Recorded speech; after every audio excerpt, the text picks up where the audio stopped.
This is Brother Ron, and welcome to We All Be News Radio and TV, the news-free Dixie for the 21st century.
Yeah. So what are we going to talk about today? Well, talk about your favorite subject, the Black Panther.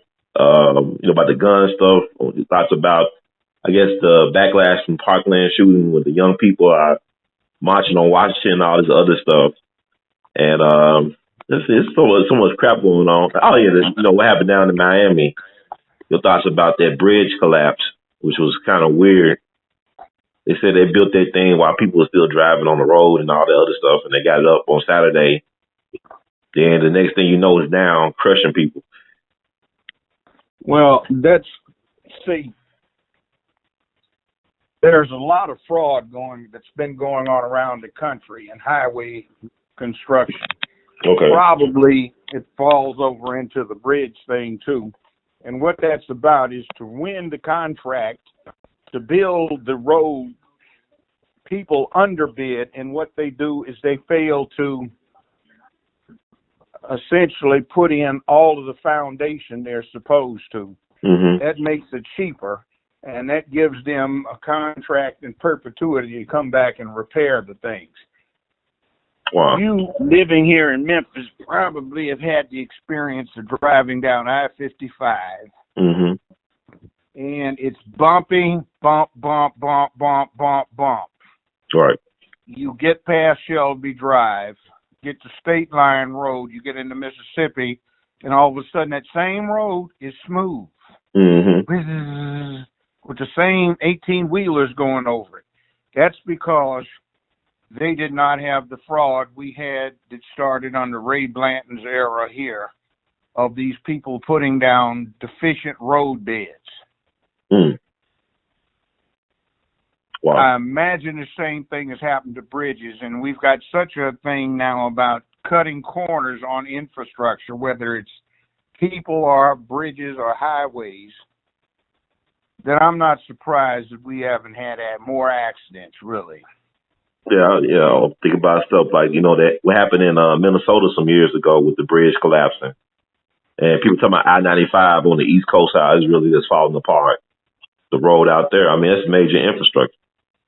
See, our whole national infrastructure was started somewhere around 70-some years ago, and it hasn't really been maintained like it ought to be, and it's falling apart. Mm-hmm. That's also happened in our infrastructure as it pertains to the next generation. I go into public schools now, and I go into these charter schools now. I go into these private schools now, and I remember what public schools used to be. And I know that these kids are just getting defrauded by what they get passed off on them as an education. Mm-hmm. I know that these kids are suffering because half the parents don't know how to be parents. And most of them these days, the overwhelming majority, don't have enough parents at home. They only have one. Mm-hmm. And they don't have a chance. They are ill prepared. They're not particularly educated. They have not developed wisdom, and they are very short of a phenomenon called common sense. And we have this thing on the larger level of we want new and improved, some fresh new faces, which generally means another somebody that's way out of his league or her league and really has no business in the position. I see there's a thing in one eastern state where they elected a 27-year-old as a judge who has no law school, no college. You know, that's just awful. And I've seen that kind of thing over the years, and it just does not deliver justice and equity to the people. They cheat themselves, and it's a presumption for you to step in and say, I'll do something that you ought to have common sense to know you are nowhere prepared to deal with. You're supposed to be learned and experienced in the practice of law and wise in the ways of the world, and you don't get wise in the ways of the world having been adult for 5 years. But what do people say with Judge? Well, what about the civil rights movement 50 years ago when you had, like, you know, people like Dr. King and them started when they were like 25 and 26 and 24? The civil rights movement was not really for black folk. That was for white people. See, I have to tell you frankly, on the East Coast, West Coast, we used to be so embarrassed seeing our people down on their knees getting beat across their head by some redneck until they felt guilty about it. There was a place, but we didn't like it. And see, we went to schools that weren't segregated. So we had to endure white classmates. Oh, you guys got your butt beat today. Yeah, I saw you get your ass kicked. Yeah, hit that dude across the head with a nightstick. Knock the crap out of you, man. Yeah. Oh, you want to see if I don't knock the crap out of you? You open your mouth one more time. And I remember when they had a march, the Selma March. They got to that bridge at the foot where those projects were at the foot of. I think it may have gone into Montgomery. And I found out when I got back here that this had been censored. You people in the South did not get to see this. You still haven't. The police turned fire hoses on everybody, and all these people had turned out of the projects, and those street brothers then, when they still had some manhood, what went on was when the cops started turning the dogs loose into the crowd, there was this German Shepherd that sailed out about 3 feet over everybody's head, end over end, hit the ground, and started yelping and slunk off. This cop ran in with a nightstick waving. The crowd closed over him, and he was running out, hit the ground, no helmet. They started stomping on him, you know. So then they jacked the police. We were going, yeah, right on. Wow. So, I mean, John Lewis don't remember that. I don't think. No, he does. I, you know, frankly, some people say it took a lot of courage. I just said, you know, I don't buy that. I think this world would be, in the United States, would be a lot different if some of our black antecedents had played kamikaze, and when the Klan, the Night Riders, came up and started trying to jack somebody up, they took a couple of them on the way out. Did you see it? Oh, we got to go down there. There's up in the Negro down there on the far south end of town. We got to put that boy in his place. I don't know, Billy Earl. You know, Thomas went down there and that nigger fired him up.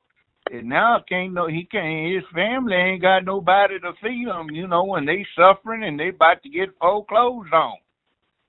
You better go on down there and see about that yourself. I mean, them niggers is out of hand, but I don't want to be getting I got 8 youngins to feed. I can't be dealing with getting myself took out off of one of them crazy niggers. Wow. And let's make a long story short. They named trains and places after Native Americans. What did they name after us? Nothing, not much. You know, that's a thing. Now, we right now have resurrected some slavish tendencies. And we are our own worst enemy. The real problem that we face in our hoods is not so much racism these days, but a lack of manhood. The white world is facing a lack of manhood. About 50 some years ago, a bit more than 50 years ago, you had the beta boys. I call them BBTs. Mm-hmm. The beta boy thing. They were nerd dork white guys who did not fit into the white man's world. They didn't like it. You had the nascent feminists who had come from the suffragettes, and they thought things like marriage and having a husband and a steady man, those were simply forms of slavery. You had this anti-war reaction to the Vietnam situation, and there was a feeling that was expressed that used to go, they'd say women needed to change things. It was up to the women. They needed to change the way boys were raised to men, so they became emotional, to let it cry, to shout, to let it all hang out, instead of trying to be so uptight and under self-control like traditional men. They needed to get rid of things like duty, honor, obligation, responsibility, accountability, bravery, and courage, because those things just caused war. Children should be raised in a unisex fashion. There should be unisex child clothing. The children should wear their hair the same. And boys should be allowed to play with dolls, no war toys like cap guns or water pistols or anything. Oh my God, they may be violent. But what they did is, when the group of them, along with the LGBTQ group, started trying to ruin masculinity, as first a defense, and then second, I think, out of a retaliatory thing and trying to change the paradigm, what they did is they unleashed a monster. They took the number one predator on the planet Earth, the best killer on this planet, and they decided to destroy tens of thousands of years of cultural development, where the acculturation and socialization of a boy evolved in lockstep with his physiological evolution, so that he was somebody who knew about his predator. He had been taught at great length,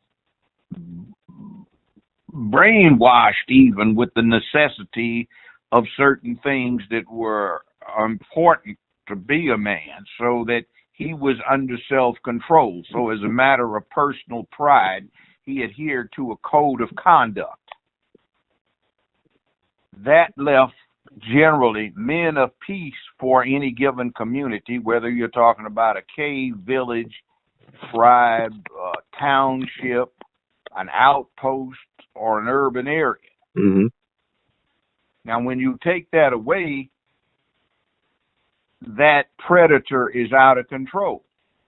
He doesn't know how to stand up to a bully. The bully hasn't been beat down when he picked on the wrong person who could be about the manly arts in a better fashion than he was. You have all of these people who will get up in your face and have never been in a fight and don't know what it's about. They carelessly evoke these passions that go along with master predator on the planet. They are out of control, and when you start trying to say they ought to be peaceful, they go postal at the drop of a hat and blow up a hallway, with a few rounds of ammo, or they continuously deal death in the hood. You see, both of the problems is there's a lack of fatherhood there with the ones that jack up the hallways, the ones that jack up the hoods. Mm-hmm. And they've got this thing now where they refuse to acknowledge the error of this child rearing strategy, the new paradigm that they have.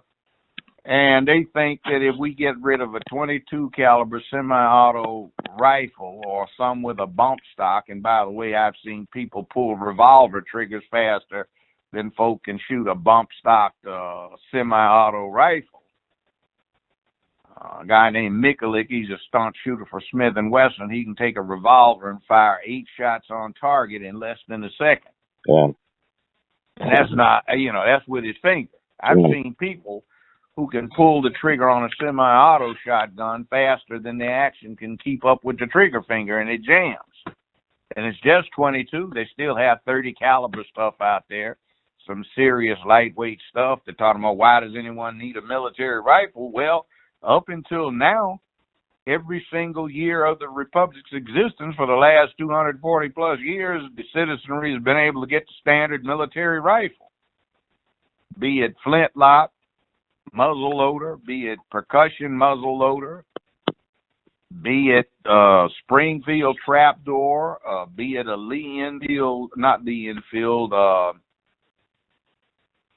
a 30-40 Craig bolt action, or a 30-06 1903 bolt action copied from an 1898 Mauser, to the M1 Garand, and everybody had a carbine in their closet at one time, M1 carbine. And right now, you can't get the military weapon. AR, by the way, does not stand for assault rifle. It stands for Armalite. An assault rifle is, by definition, a machine gun. It fires an intermediate power cartridge. Mm-hmm. A pistol that's fired by a fully automatic weapon is known as a submachine gun. A weapon that fires a full power rifle round is known as a general purpose machine gun. And a weapon that fires an intermediate round that can be controlled in full automatic fire is known as an assault rifle. You can do lookalikes that will fire semi-auto. You can do them so they're just airball guns, and you can do them so they're just 22 rimfire, and you can do them so they're just BB guns or just plain plastic water guns.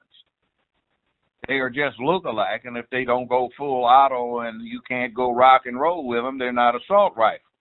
Now, you can buy a full auto weapon, but there are certain things that go along with it. You have to go through an extensive background check. You've got to get the local chief of police or commissioner of police or sheriff or a judge to sign off on your application. You have to get fingerprinted. You send the application off to the feds with a $200 payment for the transfer tax. It goes to the D.C. They check you out at great length. It takes up to 6 months, 7, 8, 9 months for them to run the check on the person. And you can buy a submachine gun that had to have been made prior to 1984. 86, excuse me. You can't buy a brand new one. It has to be one that's already in circulation. And there's a limited amount, and if you want to buy it that way, going through a Class C 3 dealer, it's going to cost you something between $7,000 and $25,000 to get it. Now, you can do that, but you can't buy those at guns show. You can't buy those at a typical gun store, but you can get them easily enough if you know where to get something black market, because it's the same place you get the cocaine, the opiates, the same place you get the drugs that people get wasted off of all of the time. When it's cocaine or opiates, it gets smuggled in. And the war on drugs has not been able to stop that drug trade. And at the same time, they bring in the cocaine and other hard drugs, the opiates, the heroin. They bring in shipments of guns, too. You see, down from South America, when they bring the cocaine in, they bring in a few U.S. military rifles that have been sold by the U.S. government to South American governments, but now they are being black marketed supposedly to raise funds for black ops. And then, let's say, Israel has a huge stockpile of Kalashnikov design stuff they got from their Arab opponents in the 60s and 70s, and the U.S. government is turning a blind eye as the Israelis bring in hard opiates from the Middle East in Kalashnikov design stuff that is real live AK-47s that are real assault rifles because they'll go full rock and roll. Mm-hmm. They're bringing in American full auto weapons from South Korea because we gave them a lot, and they're sending in opiates and selling off the stuff on our black markets so that their native industry called Daewoo can make new weapons for the South Korean army, and we turn a blind eye because we want a cushion against the crazy rocket man in North Korea. We get a lot of stuff coming in from the Middle East, which are opiates, because in Afghanistan, that's what they've been doing for the last 250 years, is growing opiates. For the longest time, they used it to trade for tea so you could forget your A.L.L or Lipton that was bought off of the backs of addicting millions of Chinese to opium. Mm-hmm. But it's coming in from there, and the rationalization is we have to fight terrorism. That's where the hardware comes in that you ought to be worried about. And even if you cut out what you was going through, most, not you, but people are getting the heebie-jeebies about, oh my God, and the children are marching on Washington. Well, you know what? Those sickos that don't have any man training, those whacked out girl boys out there, you didn't get rid of them. And guess what? They can go Timothy McVeigh on you. And you know what Timothy McVeigh did? He bought fertilizer. It's called ammonium nitrate. Ammonium nitrate is the most common fertilizer in America. And it's got another use. You know what that is? They use it as the high explosive in military artillery shells. Ammonium nitrate, that's what Timothy McVeigh blew up the courthouse in Oklahoma City with. He had about 200 pounds of ammonium nitrate fertilizer. The sheriff's department uses it right now when they want to make explosives. They just go down to the nearest lawn and garden place and buy a bag of ammonium nitrate, and they don't have to go buy dynamite. Guess what? 200 pounds of ammonium nitrate is as powerful as 300 pounds of TNT. Just imagine that. Wow. They put 7.8 pounds of ammonium nitrate in a 155 millimeter howitzer shell. That's standard artillery round for the U.S. military. But you can buy 25 pounds for $10, $15. And there are no controls. See, you have a monster out there. Why do you want to go in and shoot up 15 to 20, 25 when you can get several hundred like Timothy McVeigh did? What was his body count? 252, 256? He blew up a whole courthouse with fertilizer. Yeah. That, man, I want to ask you this. Go ahead, I'm sorry. Now, one other thing, I just want to say this. If you really wanted to take somebody out, you wouldn't be crazy enough to do what these morons do. Go walk in there with a 223 caliber rifle. You walk in there with an old-time 12-gauge pump double-aught buck and learn how to use it. Hey, you could take down a whole lot more people. That's a lot more lethal than a 22 caliber centerfire. Wow. Even the military, when they bust down doors, they do this house-to-house warfare stuff in the Middle East. Guess what they issue? Mossberg 590s. You can go down and buy a Mossberg 590 at most of the hardware stores. The ones they have don't have as thick a barrel. It'll be called a 500. You can get the Benelli M4, which is also known in the military as the 1014, a semi-auto 12-gauge shotgun. Those are the two that they use. Best in the world. And you can do devastating damage with that. Deadliest thing in the world from 10, 15 yards and down. The military complains every now and then about what everybody's all freaked out about is it's too late to reliably stop somebody. And all of these ignoramuses that don't know, these beta boys who are scared of everything because they haven't had man training. And by the way, man training includes the manly arts of self-defense. You need to know how to shoot something. A pistol, a shotgun, and a rifle. Those are manly skills. Martial arts are manly skills, or boxing, something like that. You ought to know how to do that. Every man needs to have been in at least one fist fight in his life. And we take the kids and it's 8 years old and somebody wants to call the police because 2 8-year-olds have gotten in a fight on the yard, and you got ignoramuses from, oh my God, we need to protect the children from bullying, and oh, the police and the parents and the faculty just need to suppress all this, and they have the online bullying. How the hell are you going to bully anybody online? If you too punk ass to be able to resist killing your dumb self because somebody's talking about you online, God, you never would have made it where I went to school. We used to run the dozen. Hey, man, I don't say nothing, man, but I saw your mama last night, man. Let me tell you. And see, now they get the credit. Oh, talk about my mama. Oh, shut up, fool. See, it used to be a sport. Talk about everybody's mama. Yeah, man. Your mama's so fat, man, she get in the bathtub, she can't get clean because, man, they can't even get one drop of water squeezed in there with her fat self. Wow. You know. Now they want to call clinical psychologists because some other kid said that to another kid and kid's gone freak. That's interesting. Well, Judge, let's talk about like the profile of some of these so-called mass shooter people. You know, you never hear. Yeah. They don't have a father. It's the same thing in the hood. They don't have a daddy.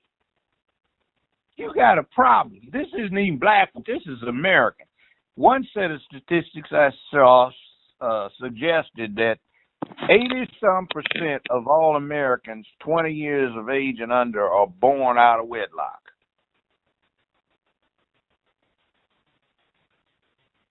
That is ridiculous. I mean, that's supposed to be an accident, not the norm, and not just more than 50%, the overwhelming majority. Just think about that.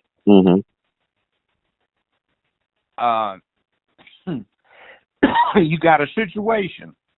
For the last 10, 15 years, on average, only between 32 and 20% of each year's high school graduates in America are male, all races considered. Only 32% of the college undergraduates in America are male, all races considered. Only 36% of the graduate students in America, all races considered, are male. Only 44% of the workforce is male. They've got a favorite cartoon thing called Doc McStuffins. If I was a parent, I would break every TV set I had in my house or put a safety lock on it and put under there, you can't see Doc McStuffins.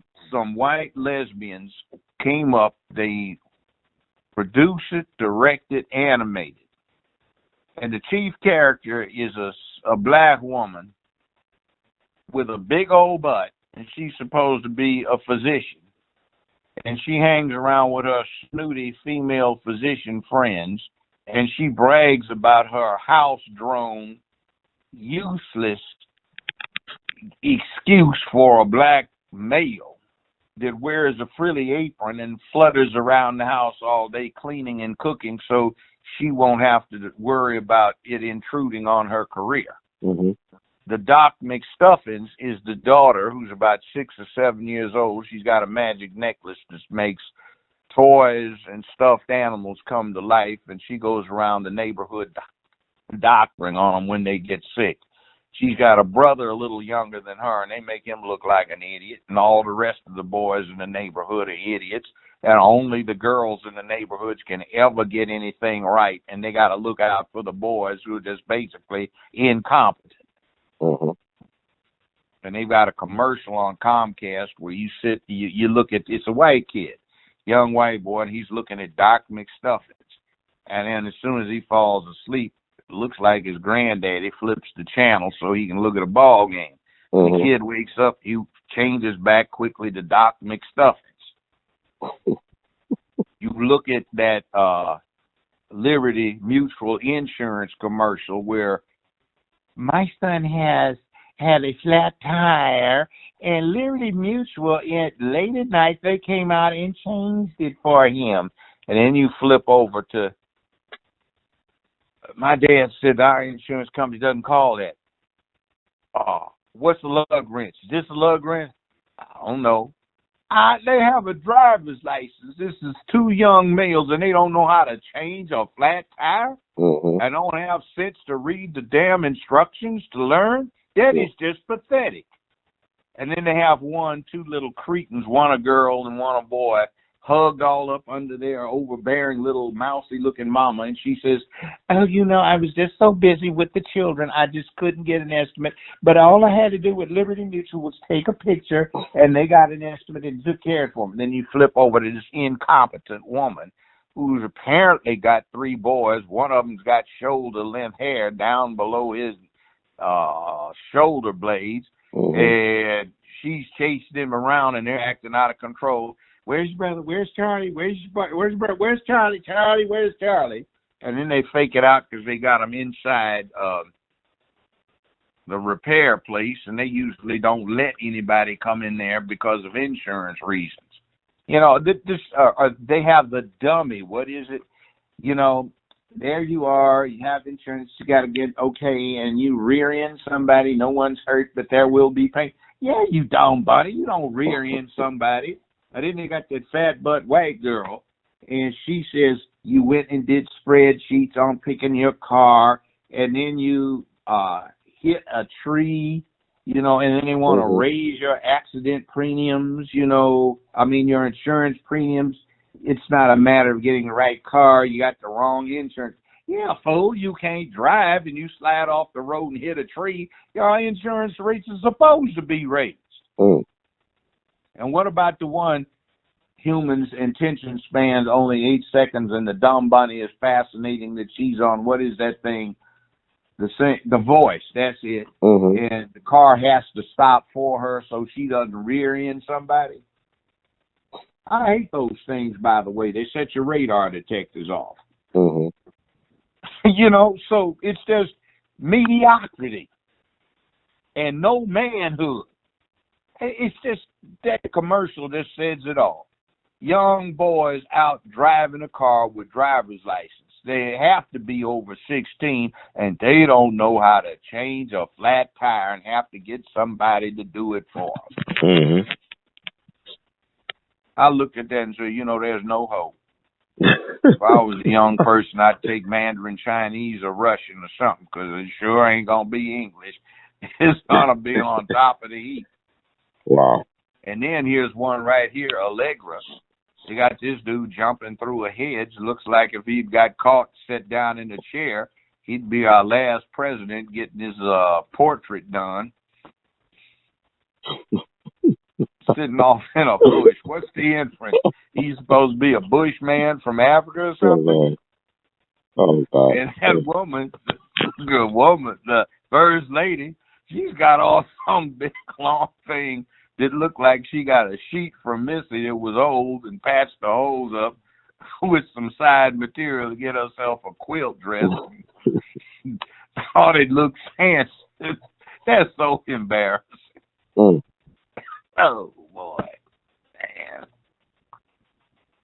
It's pathetic. And it's a lack of manhood. Cold, hard, uncompromising manhood. There's a reason it is as it is, and humanity doesn't prosper unless it is as it is. So all these other places in the world where they respect manhood, you notice they're getting on top. And we keep coming up lame excuse after lame excuse, to throw the power around that we accumulated when it was a different way. Just think about it. Okay, we got F-22 fighter planes. How long they designed that thing? How long ago it's been? 30-some years. 35 years ago they designed that airplane. So that was in a whole different education environment. This F-35 is 25 years old. That was a whole educational background. This M1 tank, they designed that thing back in 1976. That's 40 years ago, 42 years ago, different education system. Mm. We got a problem. The whole national defense depends on what people did that came out of public schools. Wow. Yeah, I mean, but anyway, we can switch over. But the common thing that's going wrong with these folk that are going postal is they have no man training. Mm. Man, that's some good observational points, Judge. And also, I want to add too with the mass shooter profile, because I know it's interesting they had this phenomenon that was talking about, black identity extremists. But what about white male identity extremists? Because you look, a lot of these mass shooters are white males, and they come from privileged backgrounds. They come from it's not going on mass shooters are going on in Chicago. The thing of it is they don't have daddies either. Right. See, that's the key. Mm. You see, you need daddy. Here's the thing with daddy. Okay.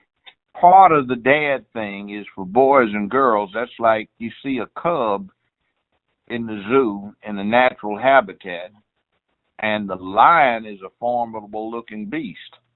Mm-hmm. And every now and then the cub says, "Oh hell, I'm playing with daddy's, tail or with his paw, but dad looks dangerous." Mm. And see, that's that father thing of that teaches you respect when dad looks a little formidable and you don't want to mess with that. That teaches you respect for authority.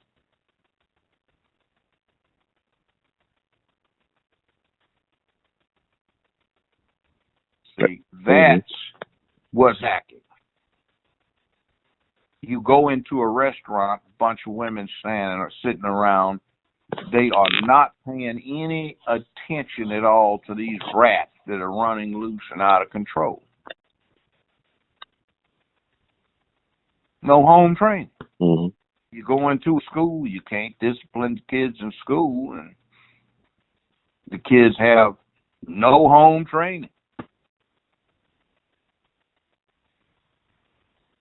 People also, you talked about the Doc McStuffins. I was thinking about the Disney thing with Frozen, how they want to give the princess a black lesbian lover, I believe, or something like that, interracial lesbian animated relationship in Disney. And I'll get your thoughts. I know I heard some things about Disney over the decades, how they have lots of subliminal messaging and whatnot. And not only in their cartoons, but also in their sitcoms and whatnot that feature young people. So what's your take on the Disney thing? What they trying to do the lesbian thing? If you want to get an example, let's go to their latest, Black Panther. Okay. Let's talk about Black Panther. Because a lot of people say, well, Judge didn't see the movie, man. But then somebody said, Judge, right on. I saw the movie twice. And what he said was true. I saw it yesterday for the first time. Okay. I really got nauseated looking at it. And I looked around, and our people just don't get it. Mm-hmm. Let me try to explain it this way. Maybe this will get through to anybody listening that doesn't get it. Okay.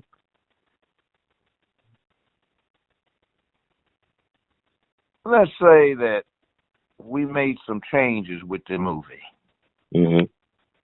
And I don't care if I spoil the thing for you, because I don't think you're profiting seeing it. I want you to understand what you're looking at. Mm-hmm. This is a classic. The overall picture is one where there's an angry militant brother from the hood that the white world would think is somebody who would cut its collective throat and rise in revolt, versus the moderate, bourgeoisie, reasonable Negro that the white world loves because he's so safe and on their side and wants to do everything in an accommodationist way. There's a militant Black Panther and a reasonable Negro Black Panther. Mm-hmm. All our folk are all in there looking at this Pan-African thing, which isn't really African. It's Nigerian, by the way. Nigeria is now either the fourth or fifth largest country in the world. It's the largest oil producing country in OPEC, and they want to put this city that's hidden by this illusion somewhere in Nigeria. All right. Now, let's get back to another thing. There is so much matriarchal poison in this movie. Mm. The guards are women. Mm-hmm. The generals are women. The women kick the dudes in the butt. The women always accompany the reasonable Negro Panther around everywhere, and they're always arguing with him, talking over him, and correcting him and telling him what to do. It's matriarchal. You don't see any males except maybe one in the background. The scientists are all female. The Amazon warriors are male. And then there's a thing in there where they've got, let's see, one of the affiliated tribes are represented by gorilla mask, not panther mask, and there is a very negative thing with them. They've got them living, and this is in Africa now, someplace where it's perennial ice and snow, and they're living in caves, and the illusion is they're caveman Neanderthals. You don't see any of their women. You just see the men. Mm. Okay, you've got a formal ritual of succession that these people have, and a right to challenge for fitness to rule by combat. So you've got a militant panther who is also part of the royal house, but the difference is his father was a militant who is talking about we have to take this technology, get the third world and Africa unified, bring in the folk from the ghetto so we can use this technology that puts us 500 years ahead, so we'll be like the white man coming in to deal with the primitives, but the other way around. And we need to get this planet together. Well, okay, he gets murdered. His son grows up in the hood. Mm-hmm. He graduates from MIT, a scientist at 19 years old, then joins the Navy SEALs, and he got a huge body count. Mm-hmm. They call him, what is it, Killmonger? Yeah, Killmonger. Yeah. But he's the black militant panther. He's a brilliant Machiavellian, and he brings in, what is it, Fang, that all the rest of them been trying to run down for 35 years. They can't get. Yeah. But he does. Mm-hmm. He wins the right to the throne fair and square by challenge. But there's something you should notice. The Negro Panther, when he fights the guy who is the gorilla but spares his life, did you notice they gave him that concoction before the fight to strengthen him but not his opponent? Mm-hmm. When he fights the guy from America who comes in back from America, he gets the potion, but the militant challenger doesn't. I thought it was doing that to drain the Black Panther's juice out of him before he challenged anything. No, remember what happened is that juice they gave him for strength. Uh-huh. Okay. But the other ones didn't get it. Okay. But the homeboy who grew up in the hood wins. The one that loses is the one that grew up in pampered wealth in the palace. Mm-hmm. But okay, that still looks confusing to most people. But let's just make a slight change around here. Let's take the black Amazon women and switch them for Native American squaws. Let's change the moderate Black Panther, the Negro one, to Tonto. Let's change the CIA agent to the Lone Ranger. Let's take Jordan's character, who is the militant Panther, and make him Geronimo. And his murdered father is Sitting Bull. You remember Sitting Bull did in Armstrong Custer? Yeah, right, and Crazy Horse. Okay. Transplant the hidden city from somewhere in Africa to somewhere in the American Southwest, say 80, 90 miles outside of Reno, where they've been doing atomic bomb tests. And instead of a meteorite providing the miraculous element that they can use to power all of their technology, let's say it's some radiation that's caused a mutation of some cactus or something. Mm-hmm. All right. Let's transmute the intended audience from black folk to Native Americans.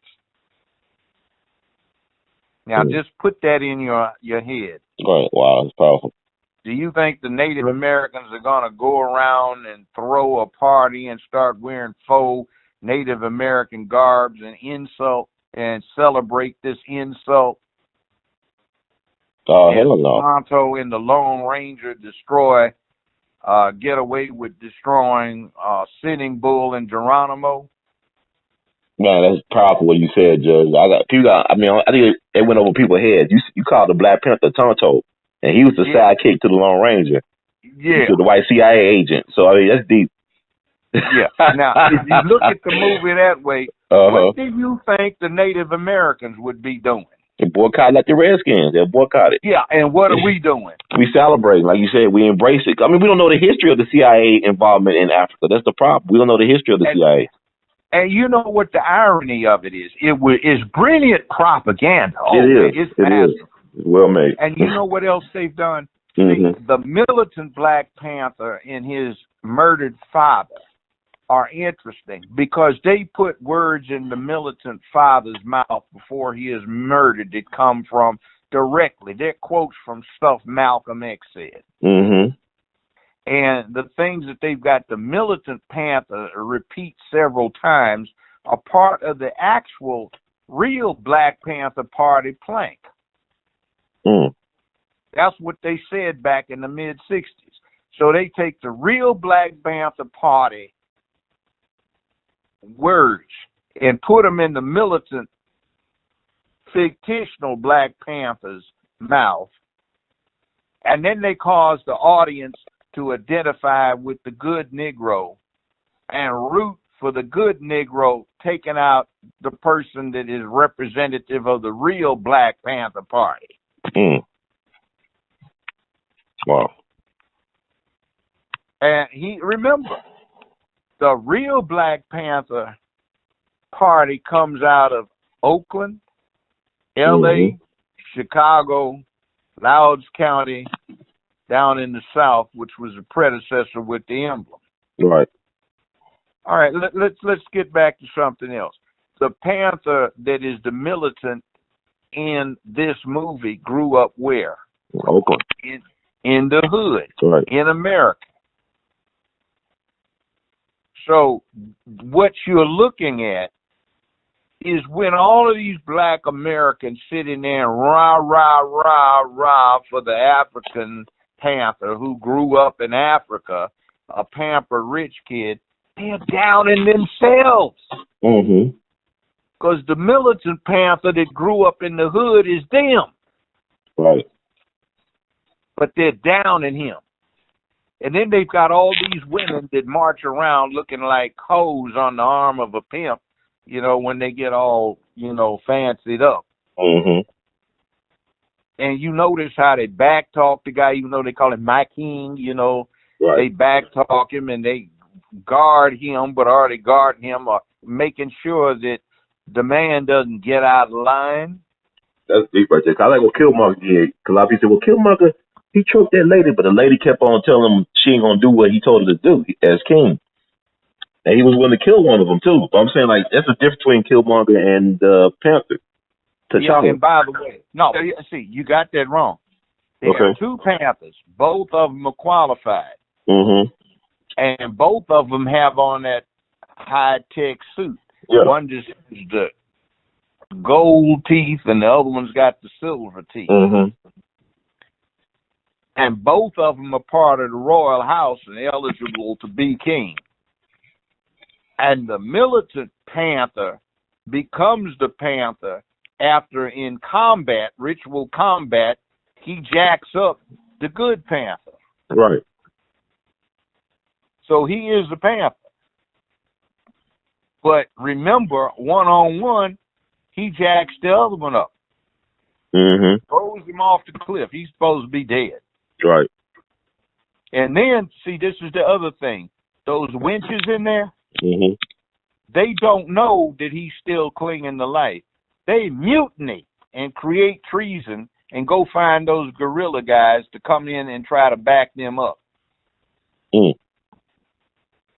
They go in and try to overthrow what was at that point the rightful king. They deliberately disobeyed his orders, even though they had sworn allegiance to the throne. Yeah, I agree with you. I mean, I agree. I was talking about the scene. Well, I was referencing the scene where he had the flowers in the cave, and he told the lady to burn them, the elder. And she was hesitant, and he had to put some force on her. The lady don't let him know he's the king and burn his stuff. Like, he shouldn't have to do that. If you're the king, you should do what the king tell you to do. If you swore allegiance to the throne, they would give him problems. Like, ever since he took the crown, they was like really trying to back. Like, even the general, she kept on trying to question his order to arm the oppressed people around the world with weapons. So, I mean, I agree with you. There was some pushback on him as king. But you know what? I found you had a lot of people that I know that love the movie. They try to justify the fact that Killmonger was not the real king, that he lost that battle with T'Challa. But it's like in boxing, if your trainer throw the towel in the ring, you know what I'm saying? If your trainer throw a towel in the ring, that means it's over with, right? Your trainer, like the spiritual elder, intervened for T'Challa. So by him intervening like that, he lost the fight anyway. Oh, wait a minute. Let me tell you something about that. You noticed when in the very first fight with the gorilla guy, you notice how the babes got spears, and so there's women on one side identified, and then they put them where the sisters got to all be unified in opposition to the man element. Oh, wow. That's deep. I didn't catch that. Okay. Yeah, but you saw where they had the male warriors that came in with the gorilla guy. Right. Those are the only males you saw armed, but they had an equal number of female Amazons with spears. Right. But did you notice how each of them kept tightening up that circle until they got further and further to the end of the watered area? Yeah. And there was that drop-off? Yeah. See, the militant Killmonger Panther threw the guy off. That's what he won. There was no question about he succeeded. He's supposed to be dead. Right. He is the lawful king, so they commit treason against him. Yeah. And then what gets me, you know what punchline was? What? The scene in the middle of the credits at the UN meeting when dude has the conference and announces he's going to give technology to the rest of the world. And that white guy holds his hand up and says, "Excuse me, you're nothing but a third world agrarian area, broke as you can be. Why should we be interested in anything that you want to offer?" And the CIA, the Lone Ranger back there is subtly grinning. Yeah, it was so sad. I said, "It's so stupid. America's gonna take all that stuff. You know our history. Oh yeah, we're gonna take all that shit. Thieves on the planet. That's right. But people don't know the history though. Our people are not aware of the CIA role in destabilizing people's governments and taking their stuff.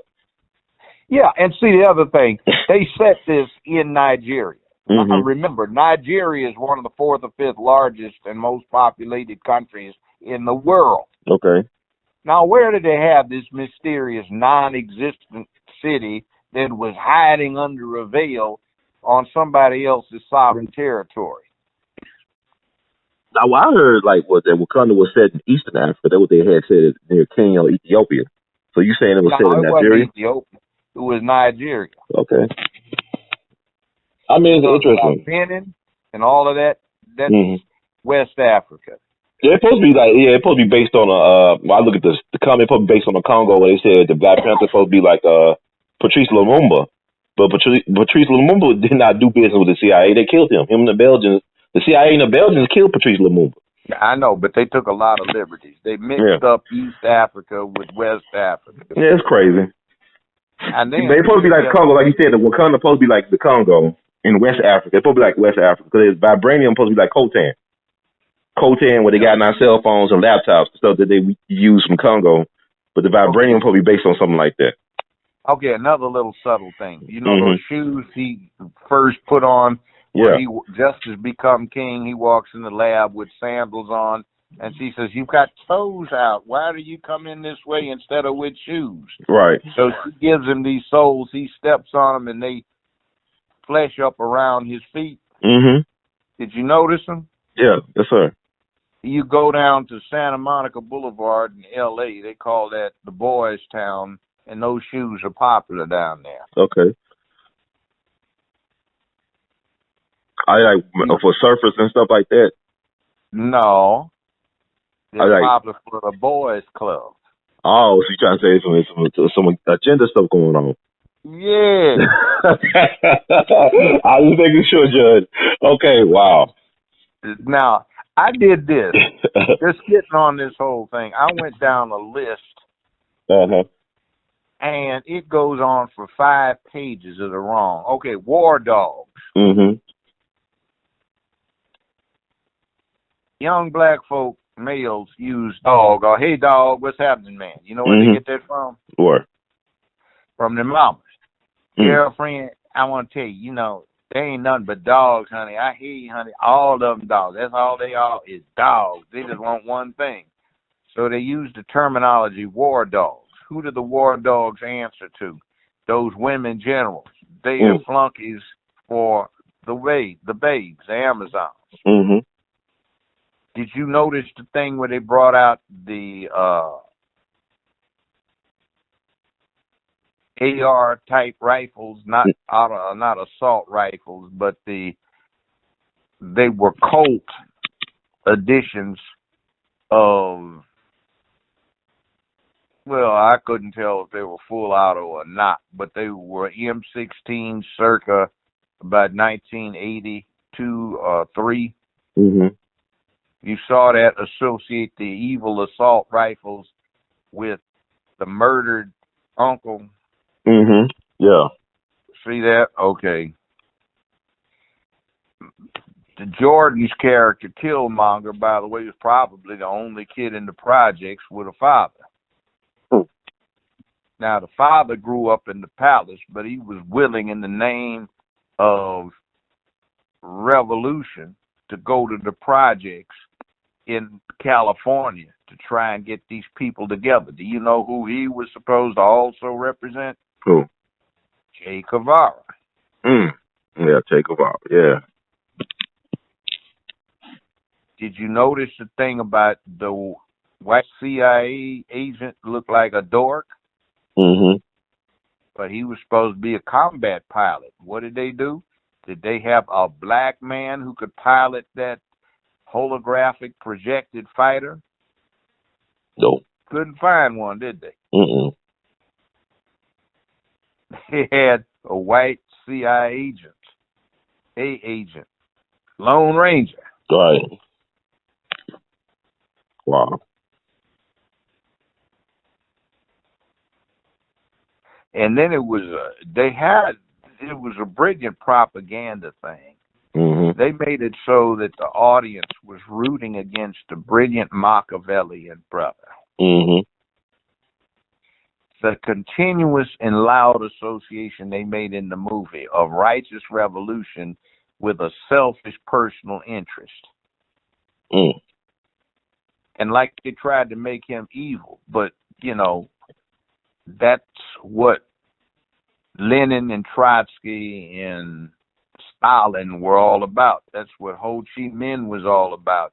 That's what Fidel Castro was about. That's what Mao Zedong was about. You got to do these things to get a revolution going. You're ruthless.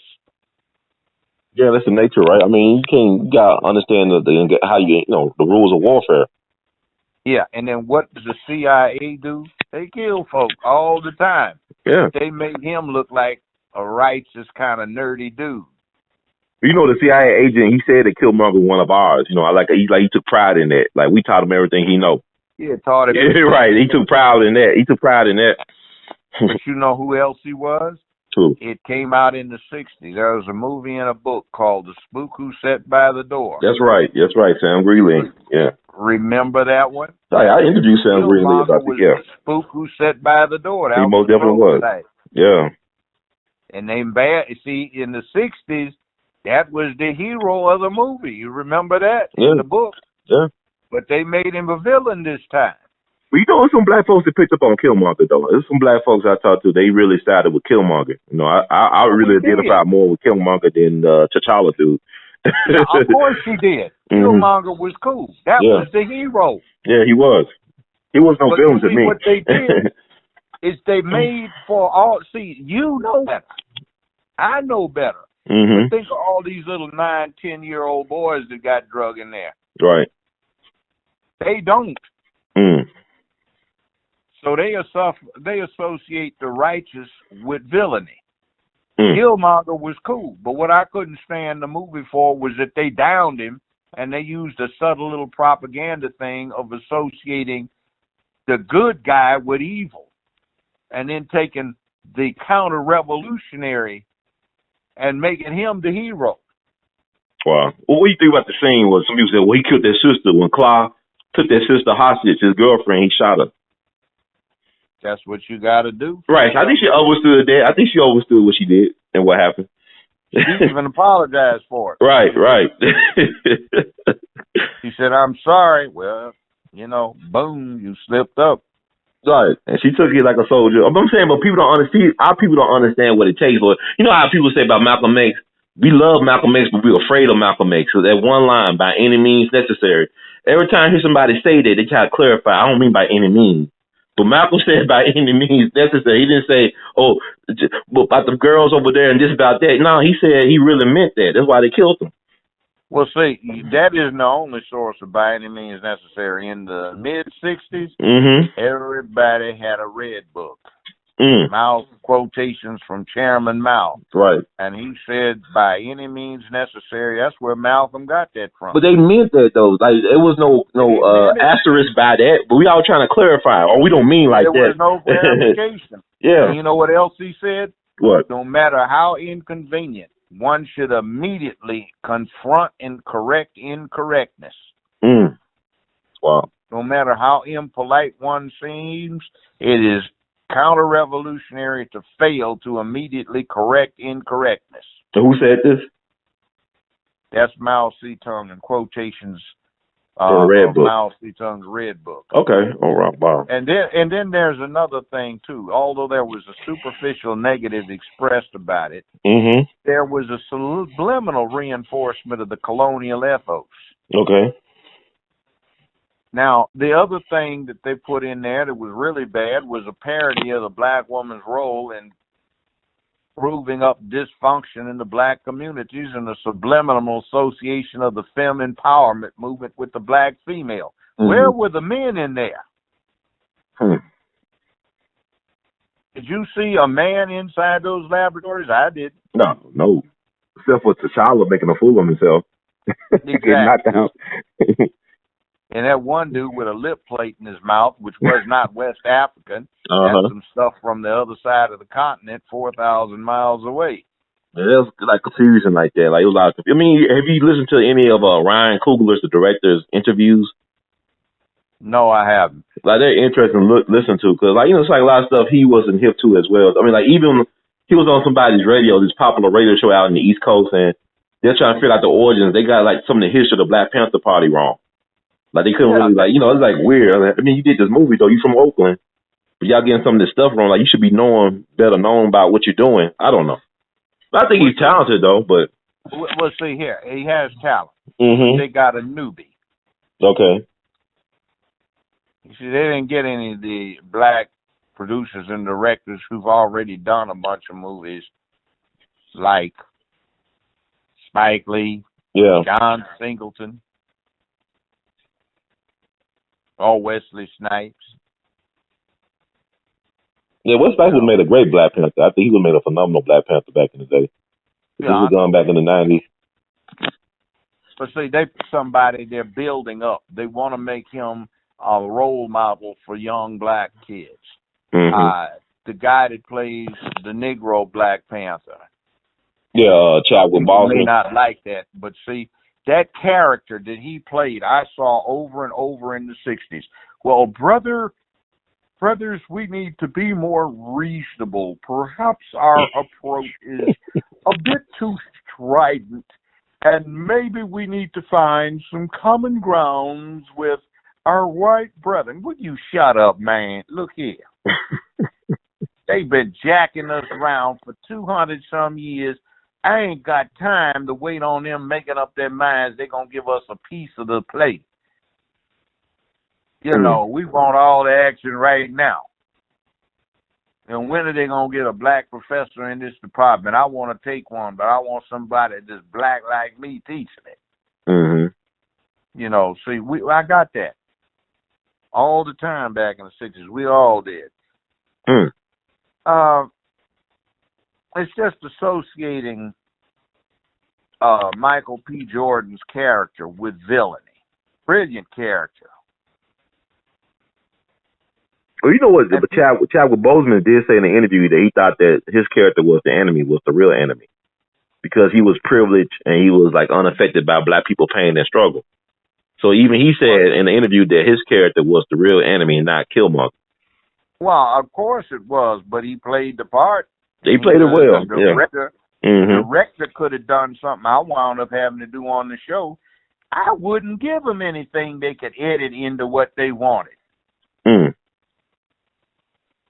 And there are some people that are just, oh no, I'm not doing that. You can go to hell. I mean, but like you said, he's a new guy. I mean, he did some well, received movies. He knows, he's talented, but he's not Spike Lee. You think Spike Lee or somebody or John Singleton would have allowed them to do certain things in that movie? I don't know. I mean, he's the first director ever given $200 million budget, the first black director to be given that much money to do a movie. Do you think they really turned him loose? You heard No, I don't think so. He got an answer to them. Right. Yeah.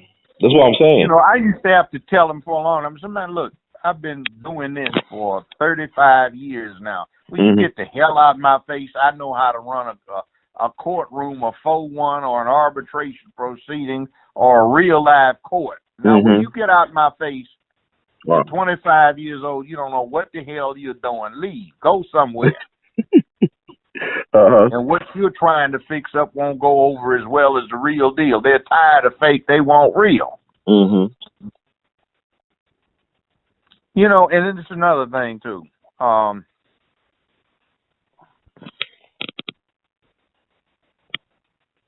They've got us, the black audiences, cheering for the defeat of a type of revolutionary militancy that we ought to be supporting as a people at all costs.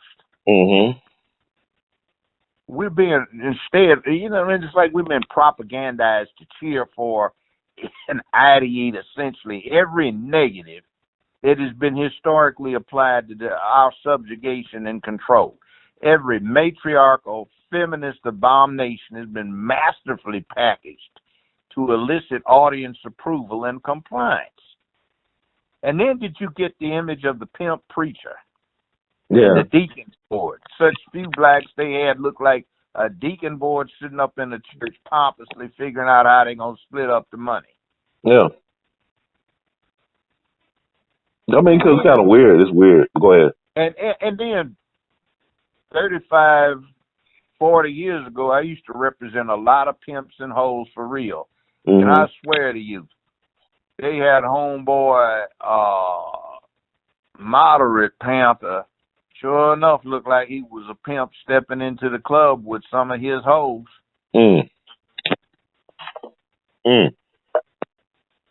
Wow. I didn't like that imagery. It's sadistically attractive and intended to further ruin our society. See, these folk that financed this thing, Walt Disney. See, what they did, the history with Walt Disney is Disney's estate and Disneyland, Disney World, Disney Productions still finance right-wing John Birch Society nonsense.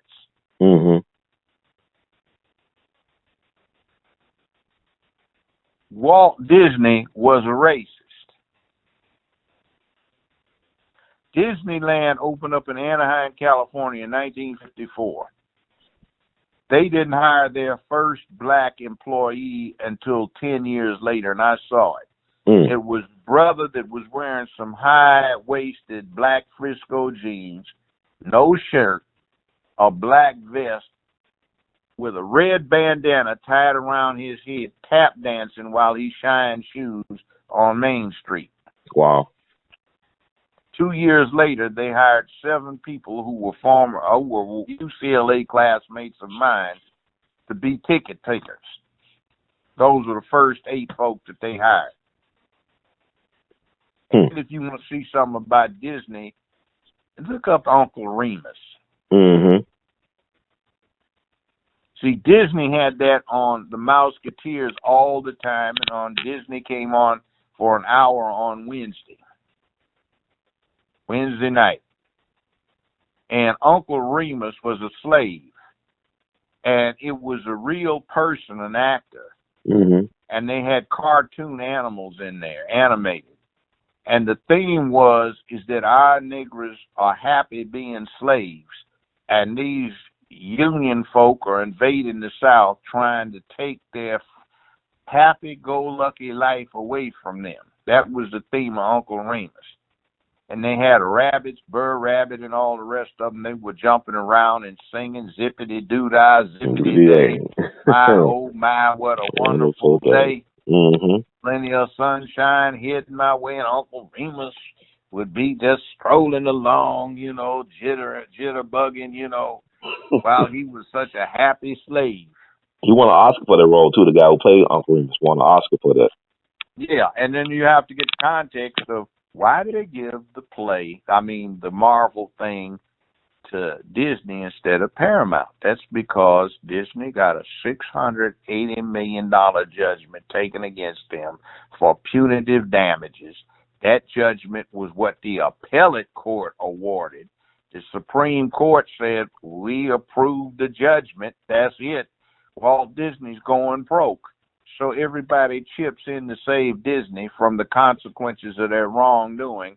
And I have seen the stockholders' newsletter for Viacom that controls Paramount. And they were saying they can get the African Americans to come out in mass in record numbers to get the money to help out Disney. And see, anything left over past a certain amount is going to Paramount. Wow. Like you said, man, it's boys' club. I mean, they take care of their own. We got ripped. We got brought in and propagandized negatively, and we bought it. And the movie already made over $1 billion, so they don't tell how much money it's going to make in the end. I mean, well, it already made over $1 billion. When you're talking Hollywood, there never is a net. Nothing has net. That's why they always talk about gross. The way they work it, they get unadjusted gross, specially adjusted gross, and depending upon who you are and what your deal is, that's where you get the cut out of some form of the gross before they get down to the net. Net is always 0 or a minus. So there's like retails for suckers. Yeah, in other words, if they've got any money left, they will pay out a whole bunch of bonuses to executives, so they come up with an intentional negative. Wow. That is insane. But like, a lot of us don't understand that. Like somebody pointed out, in the interview we did, you talking about Wesley Snipes about the real how Hollywood really works, and somebody had a cartoon clip they posted on that video from Freakazoid, where he tells the person in the cartoon, "You get the gross, not the net." I mean, it's a cartoon, and you know this. When you're doing a movie, it's the gross, not the net. You ask for the cut of the gross. I mean, I thought that was hilarious, but it's so true. It's Freakazoid. This cartoon, I think Warner Brothers made with the Animaniacs and stuff. Came out like 20-some years ago. Yeah, see, but you mentioned something. Okay, the guy that plays the moderate Negro Black Panther, and I say that because in my mind's eye, it's just absolutely what I saw 50 years ago. There were always the moderate Negroes against the angry black militant. That's what Malcolm said. Yeah, they always got to put somebody up against you to counter your argument. Yep. Now, 1970, I think it was 72, you got this movie Superfly. Yep. Prior to that, black people were wearing dashikis, afros, trying to front off with being Afrocentric, talking about power to the people, holding up the fist. And then 6 months after Superfly got out to these huge audiences, then you begin to see folk processing their hair again, trying to deal, man, I got to go move some of this coke, man. That's some heavy stuff, man.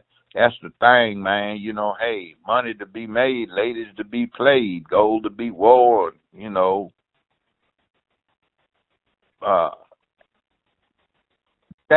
That just laid the stage for ruin. Within a year and a half, you could see the devastating effects. I think this movie is going to be worse because they're coming out with a part 2. Mm-hmm. It was brilliantly done, but the problem is what were they doing, you know, beneath that veneer? Mm-hmm. I mean, if you got to go look at it, go look at it. I can't deny that there's not entertaining moments to the thing. Mm-hmm. It's just you need to be sure you understand what the message is, and you also need to be sure you want to provide Walt Disney with a benefit, you know, to get them out of the punitive damages and actual damages for their wrongdoing. And then there's another thing on that. You remember the movie Malcolm X with Denzel in it? Yeah. Man, crowds were around the corner and blocks long to get in to see that movie all over America. Mm-hmm. And they wanted to convince you it was a box office flop. You know why? Why? Because when they gave the patrons the tickets, it didn't say Malcolm X. It said Walt Disney's Beauty and the Beast. Mm. I must have seen that movie 15, 16 times because I would send some of my probationers to watch that movie and come back and give me a report. That's the ones that couldn't read enough to read The autobiography. Yeah, by Alex Haley, who Gross wrote it. So I'd go down there to check and see what they were doing. Every single time I went down there, I'd ask everybody in line to please check their tickets. And when they did, had Walt Disney's Beauty and the Beast on it. Mm. And that meant that this blockbuster movie, all of the money was going to Walt Disney. That's how they account for it. So don't worry about it, you'll get in. But no, that's cheating. That's fraud. I went to a conference down in Houston. We went to see the movie down there. Everybody in line had a Disney Beauty and the Beast ticket. Mm. See, I'd go down with one of my bailiffs. We'd stand there and ask everybody to look at their ticket, and if they had Beauty and the Beast, which they always did, I'd get the manager out and said, Deputy so-and-so, if he does not take all of these tickets back and issue the proper tickets, this is fraud. I'm here because I ordered the number of people whom I see in the line to see this movie as a condition of their probation. I'm exercising jurisdiction over that. Arrest this man for fraud, and I'm putting $100,000 bond on it. Mm. Wow. And they go in there and change those tickets.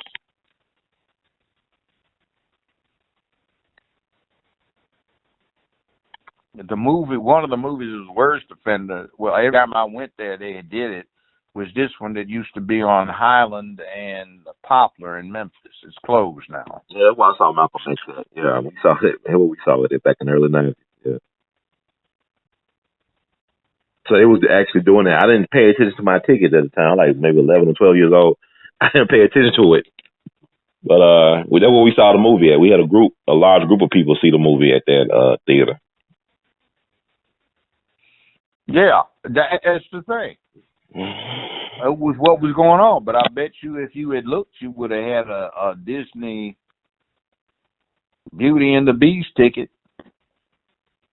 Yeah, I wouldn't put it past them, but it speaks to a lot because even when you talk about Shaft, before Shaft came out, you had Sweetback's Badass Song, which talk about revolutionary. You know, Melvin Van Peebles movie, Sweetback Badass Song. And then they flipped that into Superfly. Mm-hmm. Then you had Shaft. So, I mean, you had all this stuff that, I mean, it was weird. Because like you said, blaxploitation saved Hollywood back in the 70s. They was on their way out. Broke. Yeah. was going broke. Just like Black Panther saving Disney, right? Black Panther saving Disney. There you go. Yeah, they always using us, man. I'm glad these young brothers are getting a boost up, but they're going to cut them off at the knees like they did everybody else. They don't let us get high. Yeah. You know, really up there, they'll cut you off. But even I remember John Singleton. I thought John Singleton was surprised. He tried to get a Hustle and Flow done. He thought he had more juice than he had in Hollywood, and people were telling him no. And he did Boys in the Hood and all these other movies. Yeah, and they were good movies. Yeah. You see, he actually was saying something, and Hollywood said, oh, okay, let's see what we can get off of the distribution. Said, okay, guys, we're going to have to bite the bullet. We can't let this nigger get but so much. See, that's Hollywood. It's one of the most racist institutions I've ever had to work around. Wow. I actually, the most racist job I've ever had was in Hollywood. Wow. And there's a really thing. Look, okay, I went to UCLA Law School, graduated at the top of the class, okay? And you've got these little 24, 25-year-olds that maybe have 1 year of junior college. You've got executives who don't have a formal education much, maybe a little. And they all thought they knew something. They knew more about what you'd been doing for years than you did. You know, we used to have a joke, those of us who grew up in L.A., and when we run into each other now, we ask the same question to get the same answer. Man, have you ever run into a white dude out here in California that'll admit you know anything you know better than he knows? No, I haven't seen him yet. How old are you? I'm 54. How old are you? 63. How old are you? 72. You seen it? No, I haven't. They have no respect. You go into these studios, and there are no black people. Now, this is a black judge, me, and I'm hollering about my staff. I've got 2 black folk working, 3 black folk working on my staff out of about 50 people. How many people, Judge? Out of about 50. Wow. And I'm trying, and they're giving me a hard time about hiring somebody. I said, look, I'm the star of this damn show. You get me some black people up in here. But they'd go around and hire some 24-year-old's cousin who was 22 to write. I said, wait a minute, why are you hire that? What in the hell do they do?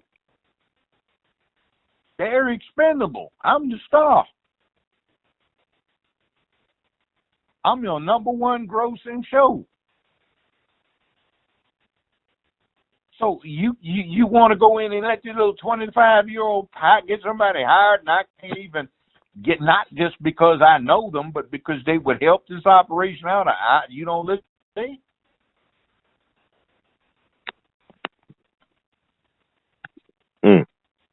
I told the legal department one time, I said, damn you, I work for EEOC, and this piece of chicken work you come up here with, one paragraph isn't even a statement of the law.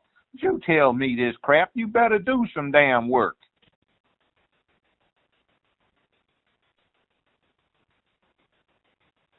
Well, yeah, I said, how old are you? 27. How long you been out of law school? 14, 15 months. Damn, you fool, I've been practicing 30-some years, 35 years. This is not the law, and I used to work for these people.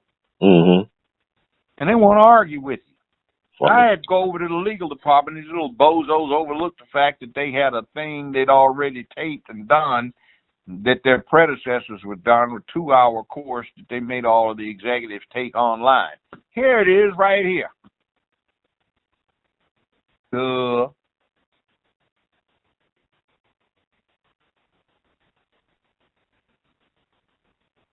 See, but it's like, you know, I'm old school. I just don't like certain things, you know. I can remember as a kid driving with the parents when we would go visit relatives in the South. You didn't drive in daylight. You drove at night. You slept in a colored motel in daytime. Sinclair Oil had a pamphlet they sold in the gas stations. You could get them, East and West Coast, Midwest, and what they were a list of all of the colored motels and restaurants and other restaurants and cafes that would serve black people. Or if it didn't have any colored motels, it was a list of private folk that would put people up for a reasonable amount in their houses or on their property. Mm. And you traveled with a bedpan in the car because you could stop for a bathroom, and you had a canvas water sack on the front bumper to keep it cool, and you traveled at night, and then you found a motel off of that list, and you pulled in, or you waited until it was getting dawn, and you pulled off in some deep woods. Mm-hmm. Wow. Dad would sit up and watch till everybody took a nap. Then when my mother would wake up, she would watch, ready to shake him awake, keys left in the ignition, ready to take off. You didn't want to run into the local Southern law. Mm-hmm. So you got within 25 miles of your destination. All right, boy, what you doing driving this big fancy car? Who you work for, boy? Wow. Oh, you going to see Mary? Oh, hell.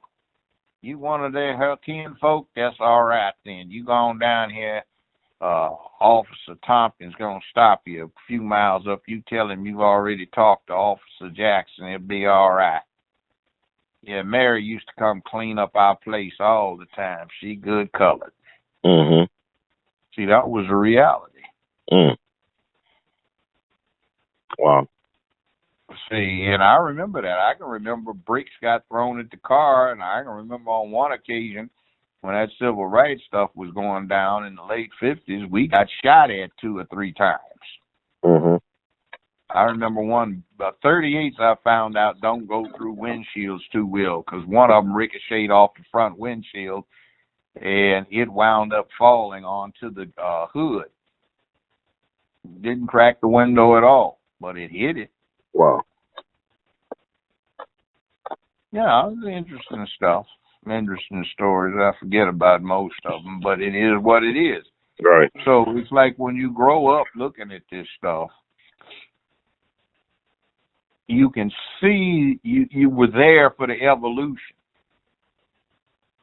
And although people might not see it now, you can recall in your mind's eye how it evolved to where it is now, so you know what you're looking at. Mm-hmm. And something I wish some of our black talent would do, like for the drug thing, just say, no, we can't do this part like this.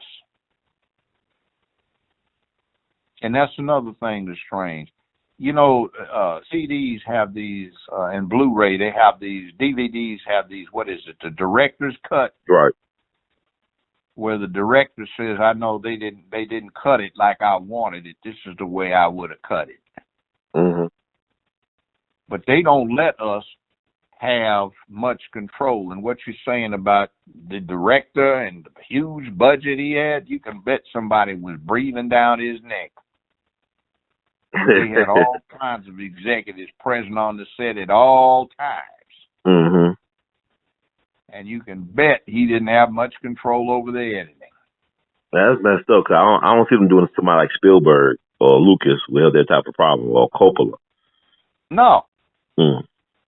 Or like your favorite, the Avatar guy. I don't think he will have that type of problem. Well, he does have problems. James Cameron. Yeah, you see, he be having the type of oversight issue, micromanagement. That they hate his guts. You know why? Why? He's a real man. Okay. I mean, the deepest dive humans have ever made in the ocean was in 1962. U.S. Navy officers went down 36,000 feet to the bottom of the Marianas Trench. Mm-hmm. The second deepest dive in human history was the 32,000 feet, same place. Guess who did it? The Cameron. Yeah. Mm. See, he was doing stuff for the U.S. Navy, finding Russian nuclear submarine parts and missiles and stuff. And the cover was oceanography. Wow. So he's a Cold War warrior. Yeah, exploring the Titanic wreck you Mm-hmm. know, exploring the Bismarck wreck. That was all cover for stuff he was doing for the Navy. So to finance his oceanography, he did documentaries. That's how he got into Hollywood. He didn't come in, oh, I will always wanted to be part of this industry. Mm-hmm. So he makes good stuff. Hard, he knows life. Titanic, he was a stickler for details, and since he was a mariner, he knew what he was doing. Mm. So Avatar, he came up with some new breakthroughs. Like you didn't have to go back to the lab to put in the special effects. Those went in automatically to the tape as you were shooting the scene. Mm.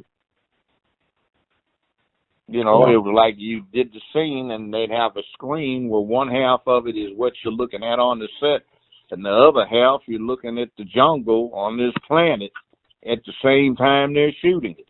Mm. It just modified the digital input that went to the tape so that all of that would be automatically included. The camera, when it's digital, gets a digital signal that it thinks is what's really on the other side of the lens.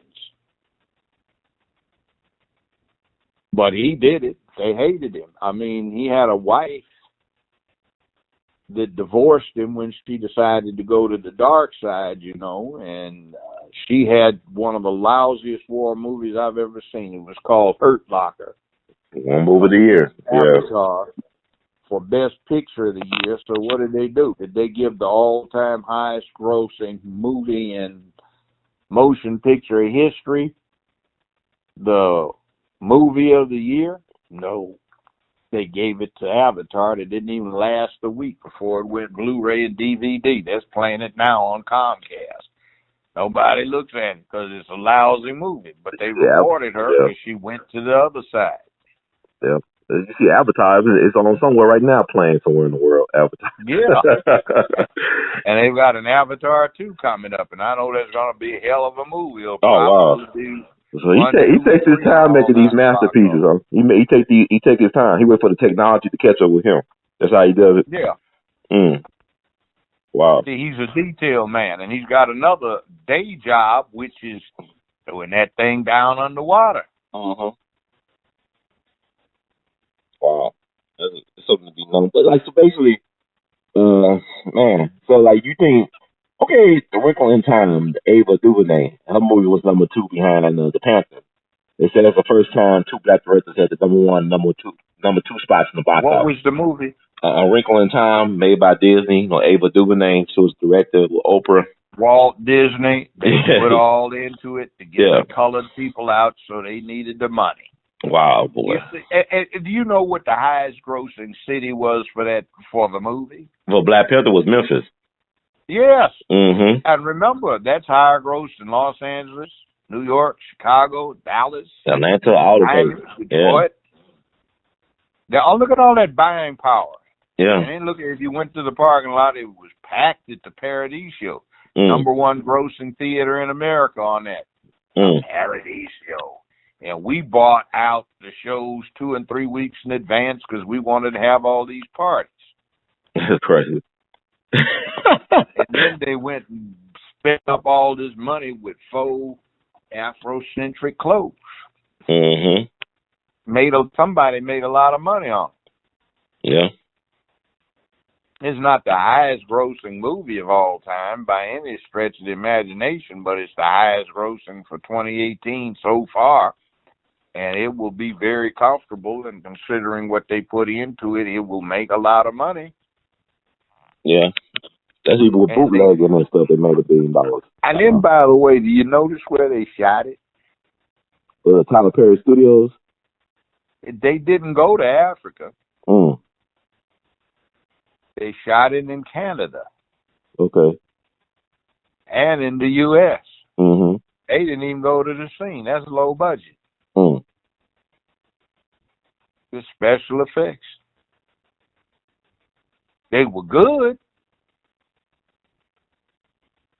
But then, I have a thing I think about you're the king of this high-tech nation, a monarch, and it's 500 years in the future of everything else on Earth. Mm-hmm. And you go out playing Batman or Superman to fight crime on the local level. Mm-hmm. That's kind of interesting. It is. I'll think about it. Yeah.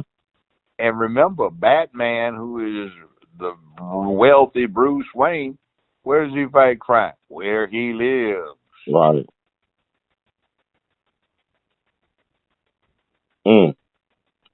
I don't know. It makes you question, like, you got this wealthy African nation, and they 500 years more advanced than any other civil nation on Earth. And why couldn't they stop the slave trade and the other stuff, from happening? Them people were saying, like, why they couldn't stop this and stop that happened to black folks on the continent when it was calling the continent like a turkey, the colonial powers?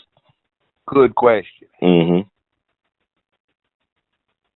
Why are they so damn selfish? That's what the murdered uncle was saying. We are being selfish.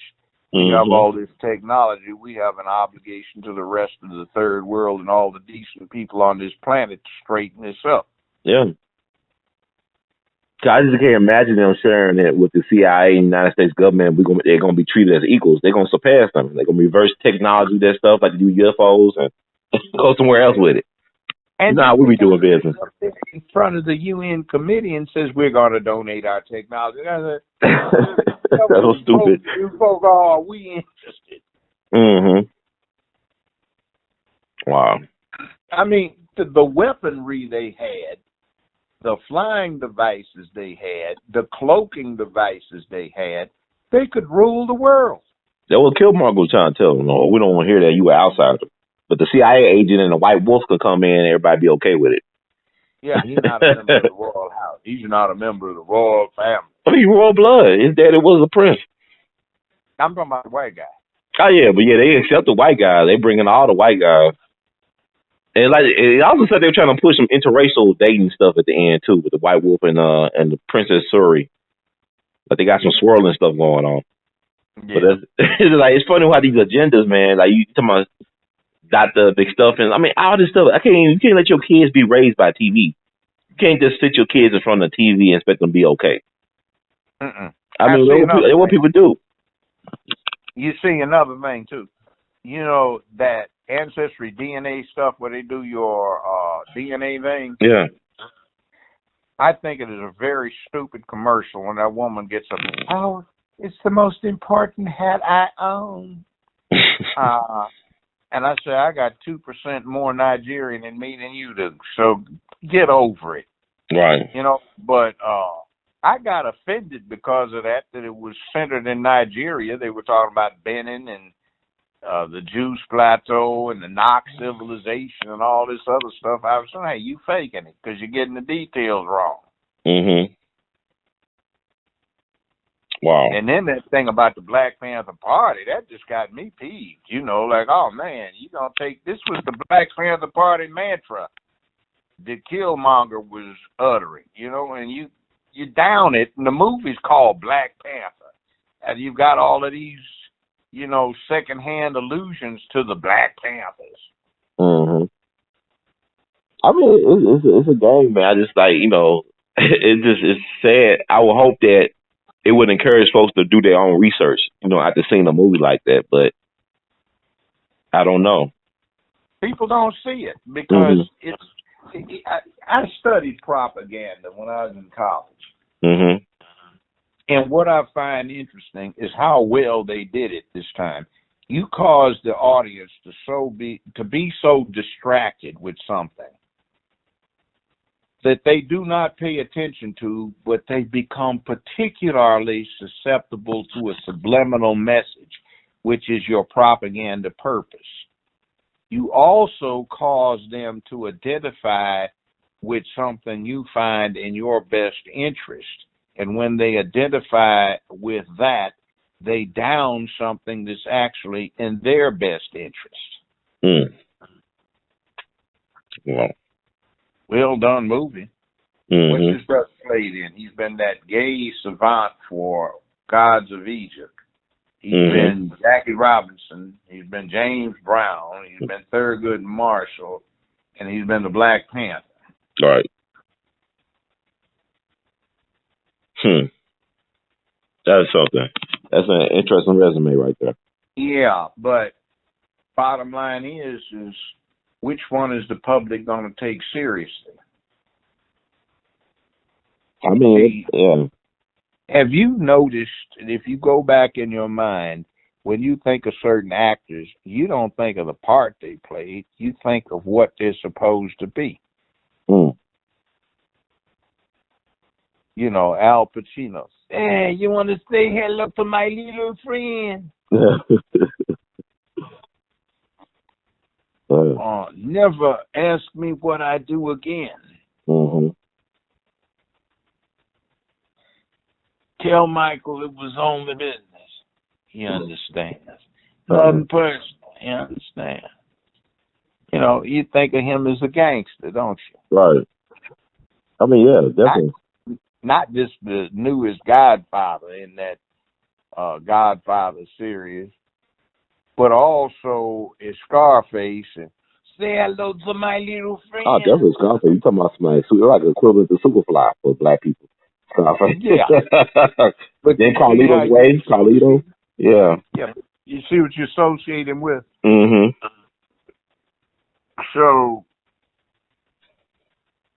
I got a picture I stumbled onto. It's talking about the college students. And I took a screenshot of that thing because they've got this beautiful girl of some indeterminate race and ethnicity. Mm-hmm. And she's standing there looking sweet but extremely attractive, right? Mm-hmm. Standing next to her is this white guy who's got on a sweater just like this. He looks like he's sugar-coated. Looks like a dork, and that's supposed to be the new imagery of maleness in college. I just, I find that imagery strange. Mm-hmm. Oh, well. However, I'm just waiting on the next stuff they come up with. I'm not down in Marvel because he came up with, black roles that weren't embarrassing for black people back in the 50s, Yeah. in the comic books. That's, it is what it is. And even with Luke Cage, I mean, like, them white boys is really some interesting things, some good roles for black people. Because I know people went crazy over Luke Cage. Have you seen that yet on Netflix? No, I haven't. Yeah, you might want to check that out. It's interesting. I mean, he's a masculine black dude, an alpha male, I guess, to a certain degree. I mean, all the women that he worked with, he ended up smashing or whatever. But it's fascinating in the era of Me Too that this guy, all the women that out his collaborators, he ended up sleeping with or something. But it's interesting. Yeah, I mean, that hashtag Me Too thing is interesting. I'm looking at this from off at a distance right now. Mm-hmm.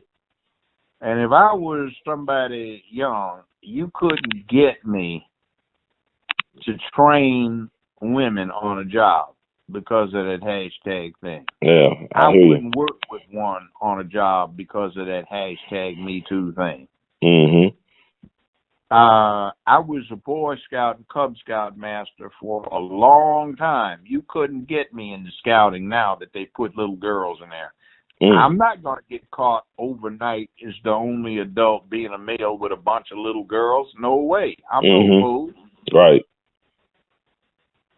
It's unfortunate how things are coming out now. You can't look at things as innocent. By the way, there was a whole thing that Boy Scouts used to have about the boys until they get 7, going on 8. They're receptive to women, so they have den mothers.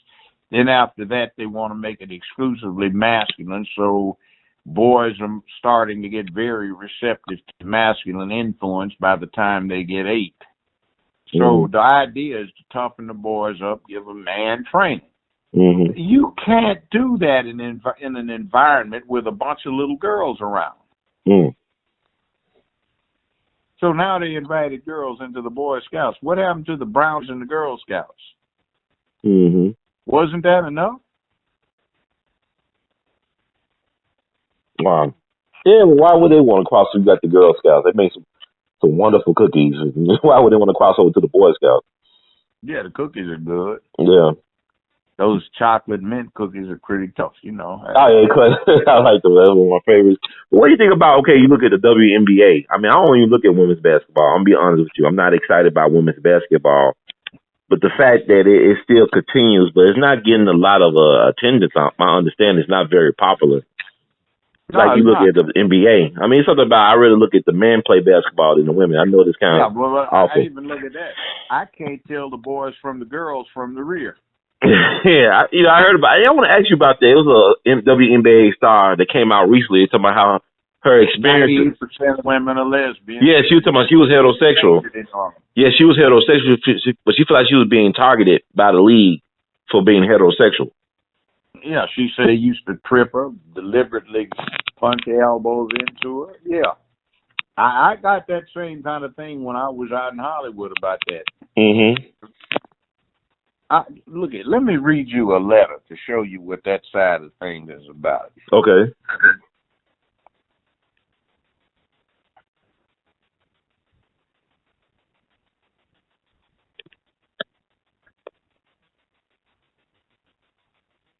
November 14th, 1998. The show had just started. Mm-hmm. I scanned this letter when I got it out on the West Coast and sent it to an email address back here that I hadn't looked at for 15 years. And then I was researching a book and I stumbled on it, so I copied it to my cell phone. It says, "We, the below signed, are avid and proud lesbians who resent being assigned to work on a production that features a heterosexual black male, that is Judge Joe Brown.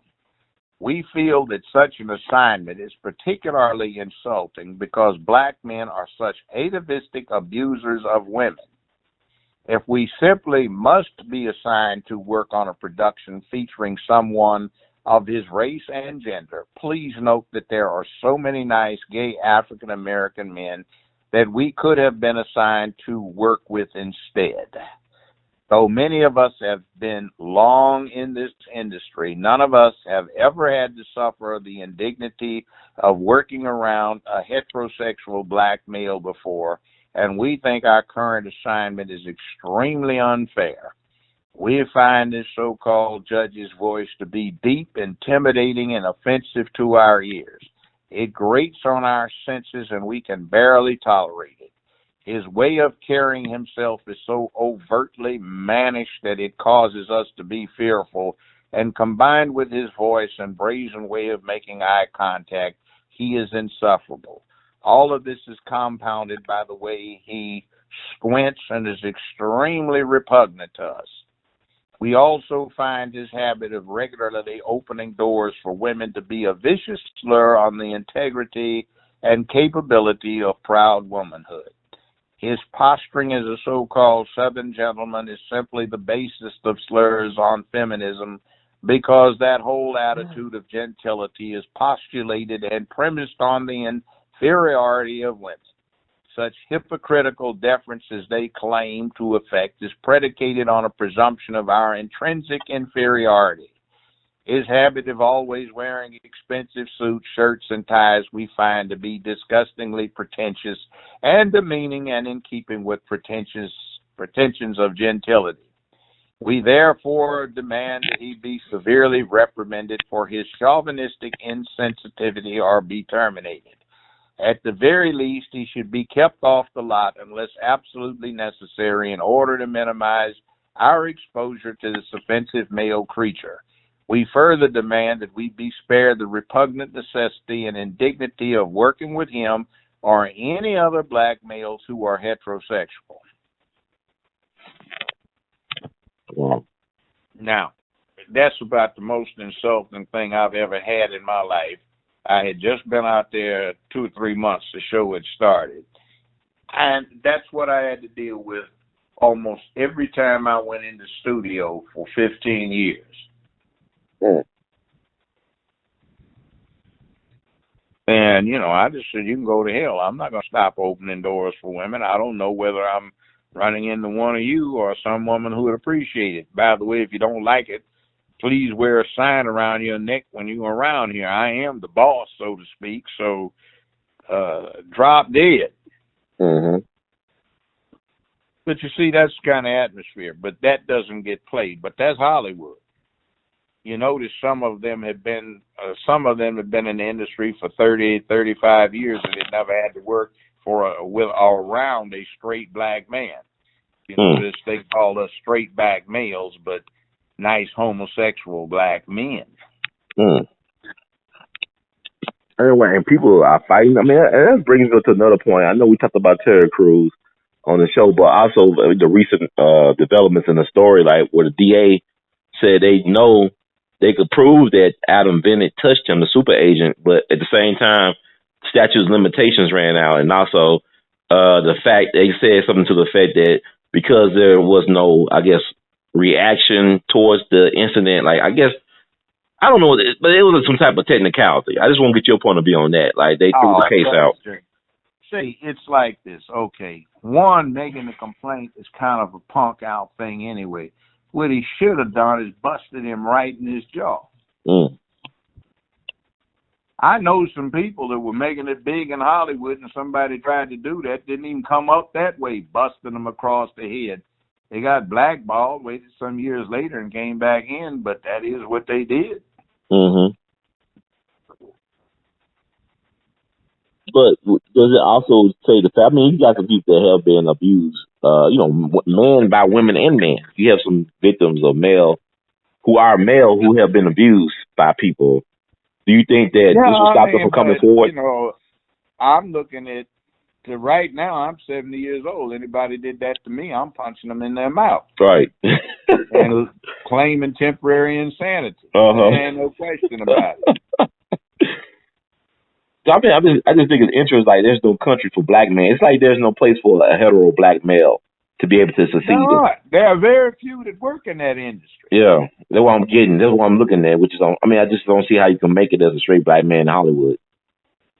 I used to I wouldn't go to the parties, and I'd come up. Look, we can, forget that we have left South Central L.A., and I can revert. I haven't forgotten how.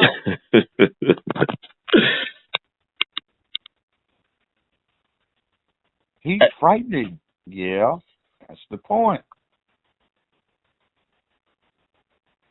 That's interesting. I mean, I just think about that. I mean, like you said, even with the Me Too thing, it's kind of conflicting because I don't think Harvey Weinstein, I don't know if he raped anybody. It's like what people did. They put themselves in compromising positions, and then they want to call or cry wolf years later. That's what I'm getting from that. And knowing some of the people involved, it was the real deal at first with sex, drugs, and rock and roll. Sex, drugs, baseball, sex, drugs, football. And then you got old and worn out and used up, and you want to complain about it. Yeah. Or else some of them, they lack talent, so they started to start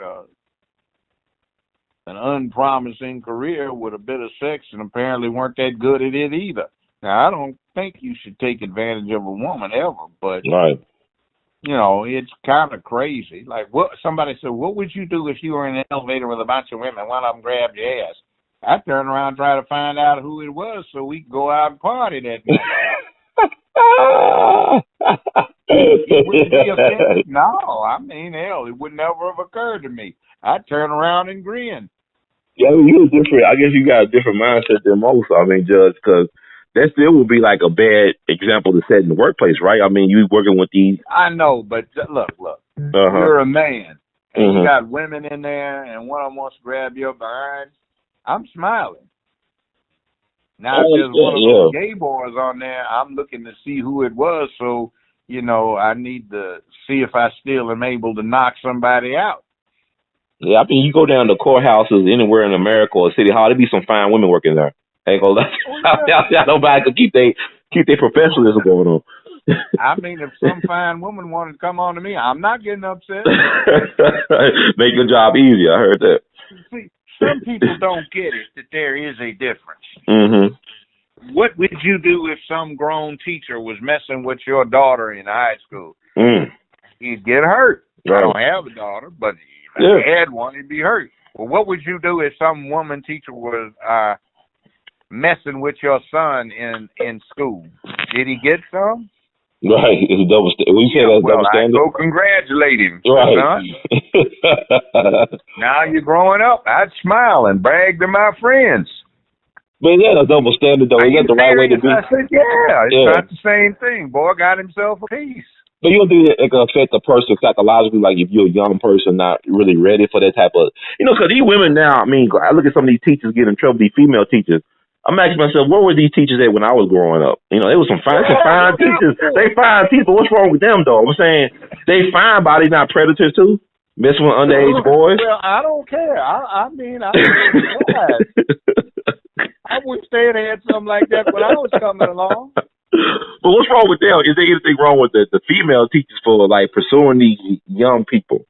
Well, here's what it is. Okay, tell me. See, the way things are going now, there's a real schizophrenic thing going on for the women. They're women, so certain things appeal to them, right? Men, it appeals to them.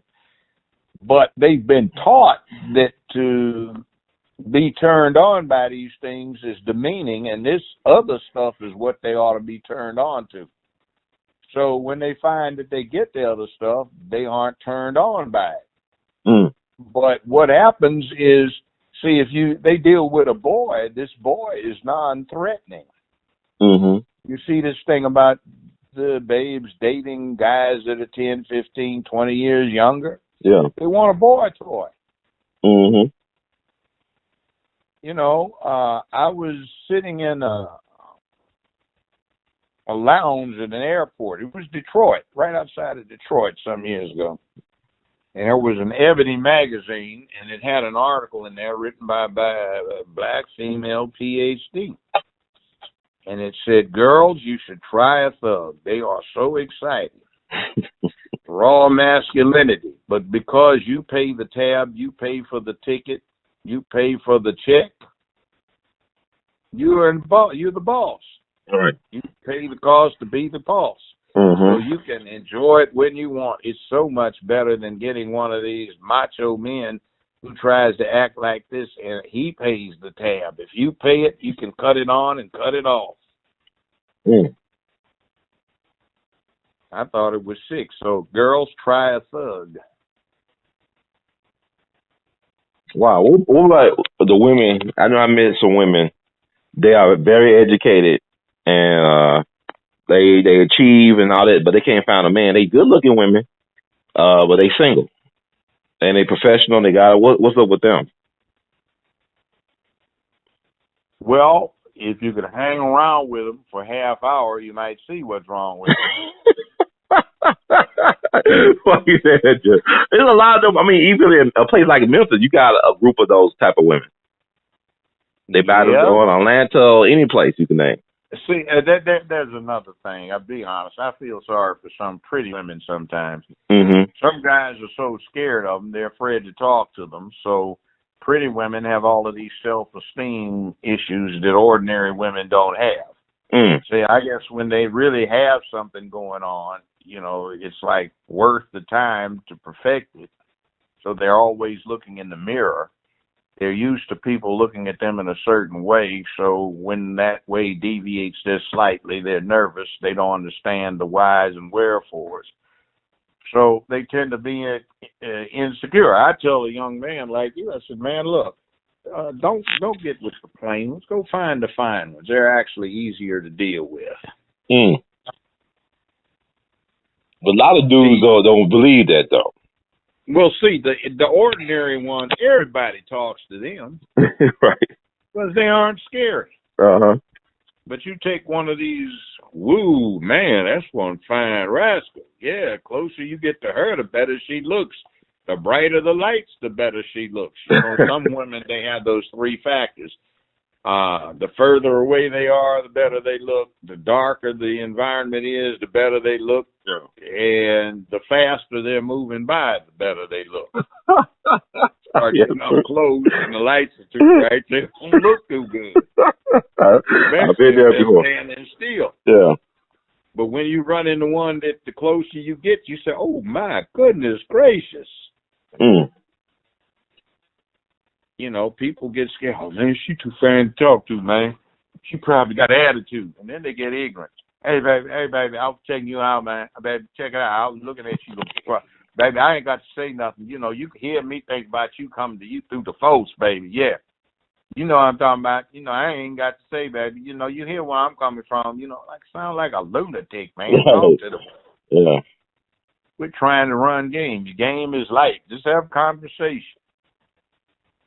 Yeah, that's interesting. People don't even know how to do that anymore. Like how to do small talk, that's lost on a lot of people. Well, hell, they can't talk anymore. You got to get a dating service. Right, I see a lot of that. Job. You can't talk to them at the school. You can't talk to them if you run into them on the street. You can't talk to them on the bus or the subway. You go out to a bar, you're likely to find out it's a dude. Hell, you can't talk to church at the church because they're likely to be whacked out. Where can you find one? Yeah. It's a good question, John. I mean, that's good. I mean, cause like you said, you go to church though, there be a lot of fine women up there single. A lot of them. But you need to watch out for them. Okay. Because they got another motive for being up in there. I mean, it's insane. I mean, what is normal though in terms of relationships? It's like everybody got something going on. You know, and it makes it hard just to deal with people just at a normal level, whatever that is. I don't even know if there's a normal level, really. Well, let me say this. The more you've got going for yourself, the higher up the pyramid you are. Okay. So the higher up the higher up a pyramid you go, what happens? It gets smaller, right? Mm-hmm. If you're down toward the base, there are a whole lot of people at the base you can deal with. Right. You get up to somebody where you're getting closer to the top and, you know, you're comfortable with people at the top, but when it gets down low, you know, they start saying, no, I don't want to be like somebody's baby daddy until I get married to somebody. Right. I don't feel like getting drugged. No, keep away from that. Mm-hmm. You know, you start gravitating toward the top, and the further up to the top you get, the fewer people on your level. And the fewer people on your level, the harder it is to find them because they blend in, and you got to go more places. You have to go more places in order to find them. And then nowadays you can't talk to them. Mm. Yeah. And then, see, people tend to deal with generalities. If you've talked to 25 people and they tend to act similarly, when you talk to number 26, you kind of have digested what happened with the first 25 and you act accordingly. But that one may be totally different, so your generality does not apply. Mm-hmm. Well, a lot of these girls have been dealing with these metro boys, these halfway gay boys, these folk that talk about, yeah, a real woman doesn't want a man doing something for her. You know, she want a real man who will keep her in her place. You know, you just pimping and simping, boy. Right, pimping and simping. So everybody's scared in the fine art of learning to deal with somebody, and the circumstances that would allow you to learn how to deal with somebody are kind of non-existent these days because, you know, it ain't safe. Mm-hmm. You know, the women are worried about, are you a wacko? You know, there is a lack of man training out there, so that is a problem. And then you're worried about, is the girl a wacko? Oh, she's a woman, or she's a original girl. Yeah, you got women with deep voices now. You got all these, especially some black women got deep voices. I'd be like, I don't know if this is a man or woman I'm talking to. That's a problem. You know, you don't want to wait until you get to that. You know, oh my God, what is this? You know, but I'm just saying, you don't know who's who. Like you said, you don't know what's going on with people. There it is. And then there's another thing, too. There's a new fad amongst some of the 20-ish women in their early or mid-20s. Mm-hmm. And that's to find out how much money you can get men to give you. Okay, yeah. If you go on Twitter, you run into them a lot, or they'll run into you. By the way, I'll say this: I am the at Judge Joe Brown TV person. Mm-hmm. So people say, "Is that you? You don't have a blue check?" No, I don't have a blue check. I'm not anxious to start up a website. I'm not trying to sell anything. Right. But it is me. And whoever it is, did you find it advantageous to have read it?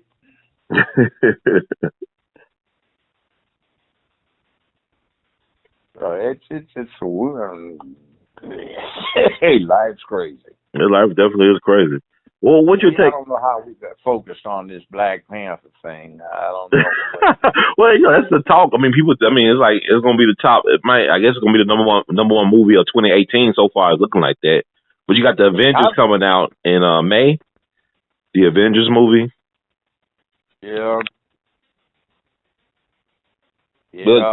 But Black Panther is like a cultural phenomenon, though. It's like a movie mint. I mean, it's gonna be studied in academia and all that stuff. If they hadn't tried to down what the Black Panther Party, what Malcolm X, etc., were all about, it'd be okay. But they do. So what could be the answer back? I mean, do we have it in us as a people to make a counter narrative to the Black Panther movie? I mean, this is white money, white institutions back in this movie with black faces on top of it. So yeah, well, what do you expect them to do? Do you think they were going to finance and put something out where Killmonger's character is talking revolution for real? No, they're not going to let you get away with hearing that. They're going to make it look like it's something crazy, which is what they did. Yeah. I mean, the same culture that gave us Birth of a Nation, the first one, anyway. That's the foundation for Hollywood. So. Yeah, have you seen the first Birth of the Nation? Yeah, I've seen it. Yeah. Mm-hmm. It glorifies the Ku Klux Klan. Right, brought them back, resurrected the Klan. Yeah, I thought that the brother could have used another title besides Birth of a Nation for his movie. But even you look at how they treated him, though, like the backlash on him. This is before the Me Too thing. Yeah, hashtag Me Too. See that? Oh, by the way, when I was out in Hollywood, I had to be very circumspect, and since I had grown up out there, I know what they are about, and I could see it coming. And I just said, look, we just got through dancing. See that guy over there? He's probably going to come over here and try to offer you something to give you a statement that I did some kind of wrong. So I cut it off, and they go, yeah, he came over there. He wanted to know if you were bothering me. So wow. I'd walk up and I say, look, man, you do that again, I'm busting you right in your mouth, right here. What the guy say, old dude? I said, look, I've been taking martial arts from some bad people since 1965, 66, and I will bust you right in your mouth, see if this stuff works. Now, you go behind me and ask somebody. See, they weren't used to that. I just played that I'm crazy thing, Yeah, I know karate. I know crazy. I want to say crazy. I'm sorry. I know karate. I know crazy. Wow. So you ever get a chance to be Bruce Lee? Well, I know better than Bruce Lee. I didn't meet Bruce Lee. I have a friend. His name's Clifford Stewart. And Bruce Lee had a coach. His name was Choi, Mr. Choi, who was Godfather in Koreatown out in L.A. Oh, wow. Okay.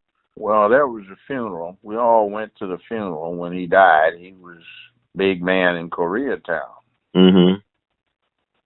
And all the young Korean martial artists wanted to get mad at Cliff. Who's he doing? How is he presumed to come here? Blah, blah, blah. So the old man said, no. So Mr. Choi was Bruce Lee's trainer and coach. Yeah. So Mr. Choi didn't teach Bruce Lee everything he knew, but he taught this man, Master Stewart, everything. He's the only student he taught everything to. So Cliff led the procession in. Now, Cliff has a black belt in judo, one in jiu-jitsu. He's a kung fu grandmaster. He has 14 black belts in various types of karate. He's 10th Dan in 9 of them.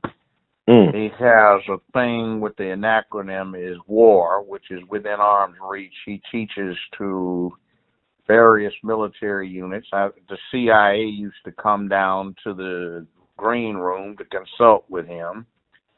Wow. James Bond was in MI6. He instructed the MI6 type. He was a consultant to the instructors for SEAL Team 1. He had 8, 9, 10 former students who were SEAL instructors. He even had some of his former students on the Bin Laden mission. And, you know, he's got that kind of credentials. And he also has a very rare distinction. They have a particularly deadly form of martial arts that's Indonesian, known as Pencak Silat. Okay. And to be a master in that, you have to be declared such by the Indonesian government. And the absolute highest you can get is something called Pendekar. Now, to become a Pendekar, you have to be appointed by the Indonesian government. There are only 3 Pendekars in the whole world, and Cliff's the only one under 90. Wow. Now, each year, Black Belt Magazine has had a penultimate issue, they call it. And on the last page, they have a category that Cliff always wins. And it says, finally, we come to the penultimate category. And as we have found for the last several years, once again, our candidate, get this, for the most dangerous human alive in North America is Grandmaster Sensei Guru Pendekar Clifford Stewart of Los Angeles. Wow. Yeah. I'll tell you a story to tell you how bad he is. We were on business, so we had to go to Seattle, Washington for a conference. I spoke to the American Airline Pilots Association. So we come back, and he's got to get to Prague. So his housekeeper in Prague has been complaining that she can't find fabric softener. So Cliff gets a couple of duffel bags and has them stuffed with bounce and, you know, wrinkle-free, all of this fabric softener sheets. So he puts as much as he can get in his take-on bag, too. So when we get there, this TSA type starts giving Cliff a hard time. So we're traveling together, and Cliff cops an attitude, right? So the guy tells him, stand over there, I'm calling the police. I waited over there with Cliff. Very shortly, here come these 2 LAPD cops, right? One of them looks over at Cliff. Neither one of them black. One of them nods, you know. So he goes over, and he and his partner approach the TSA type. Who made the call? The hell is him? All right, sir, what seems to be the problem? Well, this guy's got an attitude problem. Well, who are you talking about? That big guy over there. This cop says, the guy in the tan shirt. Yeah, that's him. And his partner went to go over there toward Cliff, and he grabbed his partner by the arm. He said, that's the guy I've been telling you about. Said, oh, no shit, man. Damn. He says, yeah, that's him. So the 2 cops are standing there looking kind of bewildered, and they got all these brothers from some college basketball team that were going through at the same time. So they're all standing around watching, right? So this cop says, partner, come on, let's go. He said, what do you mean? He said, look, man, you're trying to get laid, and I want to see my wife tonight. So they start walking away. The TSA guy says, excuse me. So this cop stops and looks at him and says, let me give you a piece of serious advice, some unsolicited advice. If that's who you got the problem with. You know what? If I were you, I'd make him smile. I said, what? He said, there are not enough police in this airport. Make that man do anything he does not want to do, even if we shoot him. That's LAPD. Wow. Yeah, this LAPD. I suggest you make him smile. Let me just put it this way. He trains our instructors. So Duke said, well, let's get out of here. The guy said, but, he looks back over his shoulder. Again, make him smile. They leave him. Oh, my God. I was looking like, oh, hell, what have I done? Mm-hmm. So Chris said, all right, I'll smile. Now quit messing with me. So we're going through security. We're going down that main B concourse. And these brothers are out there eating at one of these bar and grill things they got where, they're outside on the where everybody's walking. That's him, man. That's him, man. That's really, man. I was telling you, man, they do, man. LAPD said make him smile, man, and I'm not going to deal with it. That's crazy, man. Wow. Over the high five. Never had nobody that bad, man. I mean, there's an LAPD where everybody's scared of. The big red wolf. Say, we ain't going to mess with him. Wow. No. Make him smile. Make him smile. That's awesome. Wow. When was this? How long ago was this? About 2008, 2009. Wow, that's amazing. I want to ask you this, because I know we talked about this before. I mean, people I don't know, man, like this OJ thing, did this video thing, and I want to get your thoughts about that. Does it mean he really did something, or he just saying? No. They took that out of context. That was something that was just, he said, if I did it, it probably would have gone this way. It was for a book deal. Right. Now, let me tell you about that case. When I was a judge, I wasn't married at the time, so I had nothing better to do every evening except sit in the chambers for a couple hours to avoid rush hour traffic, right? Mm-hmm. So I taped every single scrap of that case, and I listened to it. I'll tell you this, I had recruited the person that was chief administrative judge for the L.A. County Superior Court to law school. And that person took me in the evidence room, and I got to look at all the exhibits as long as I want looking at them. I know some of the witnesses that were there. And the reason most of the American public thinks that OJ got away, well, not most, but a lot of it thinks he got away with something, is because of that sleaze, fake news Nancy Grace. She, from when I went through and talked to some court personnel later, said she'd come in every evening and ask what was going on. She wasn't concerned about the evidence. We saw what she said. It didn't match what was going on in the court. I would turn on the TV and she would say, devastating evidence against OJ. The DNA evidence was just conclusive. There's no way he can escape the consequences. So I said, that must have been bad. I turned it on and the DNA evidence went like this. The expert says that wasn't OJ. Says this isn't even close to his DNA. What this is typical of somebody who has ancestry from the northeast Mediterranean area or Sicily. So where in the hell did that fool get that? Who is this? Nancy Grace never heard of this person. They had just started. Devastating evidence. OJ's blood found at the scene. And the interesting thing is they're taking a serological sample from OJ. And when they take a serological sample, they put a certain very prominent chemical in it to keep it from souring. Okay.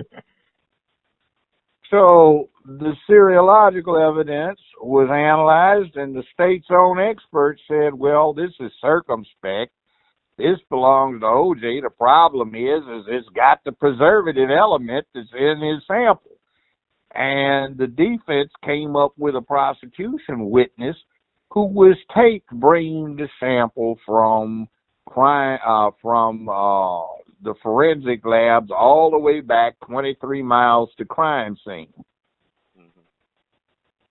So their own analyst said this isn't any original evidence. This must have been put here, planted here. Obviously, the state's own witnesses admitted it was probably planted. And then when they went back and looked at all of the video, they said, well, this guy's got the bag, the evidence bag for the serological samples.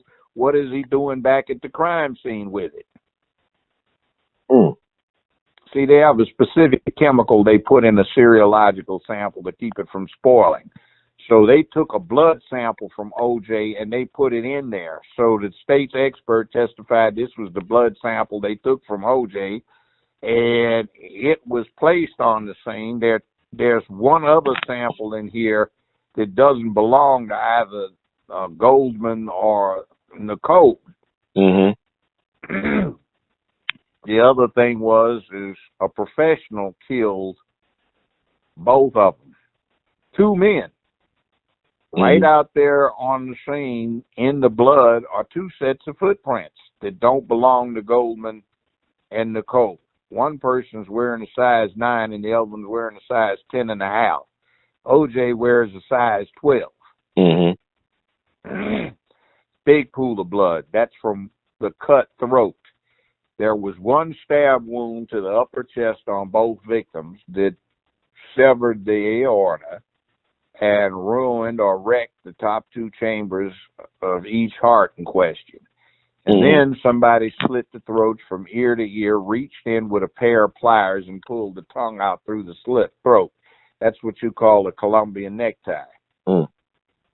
Now, during the course of the trial, 2 people in the Federal Witness Protection Program testified from a remote location that they thought that was a message to them to keep quiet. Why would they do that? Because one of them dated Nicole's sister. Right. And the message was directed to him. He said, if it does not fit, you must acquit.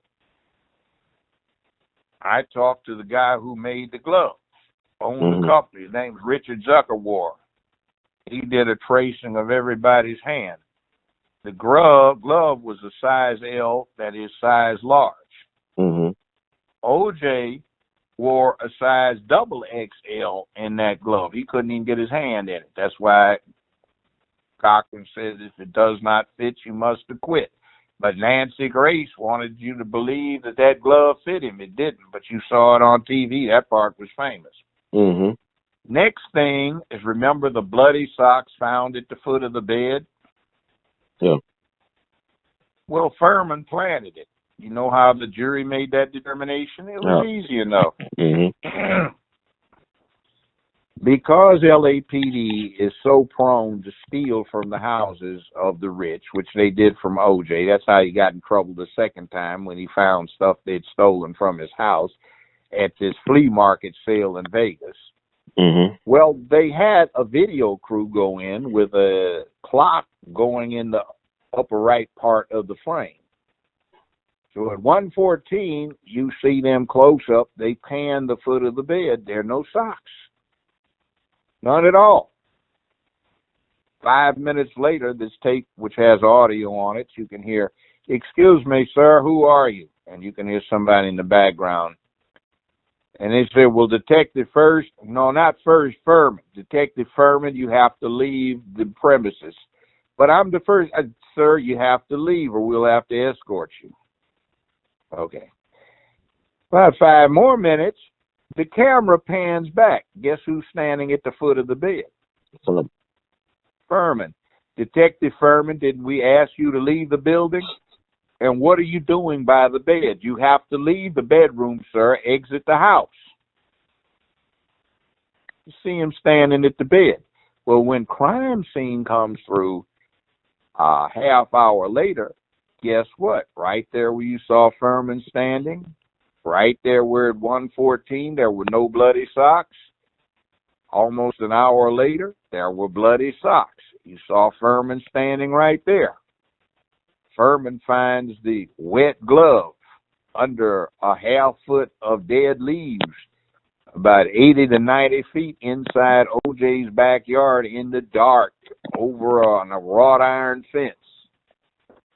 The glove that's supposed to be somehow connected with the crime fits him, but not OJ. Furman had been over to visit Nicole 11 or 12 times before this happened. He was trying to date her. But Nancy Grace was talking about the devastating evidence. Blood found in the Bronco. The people that towed the Bronco said everybody working there went through it with a fine-tooth comb. No blood at all. After it was locked up in a specially secured compound to which they did not have the key, they get the keys. The detectives open the lock. They go to tow the thing. It's full of blood. Dried blood, 11 days later. Prosecution's own witness couldn't shake it. Mm-hmm. Another DNA expert testified that the sample they took did not exclude 96,000 people in the L.A. County area could have donated the sample. Oh. Nancy Grace said it was absolutely devastating. So when Johnny Cochran went through and did final argument, he just had the screen up in front of the jury, where on one half of the screen, you look at the foot of the bed, no bloody socks. 114's reading there. Hour later, you see the exact same scene, just about the same animal angle, bloody socks. And he played in between, replayed the evidence and admission.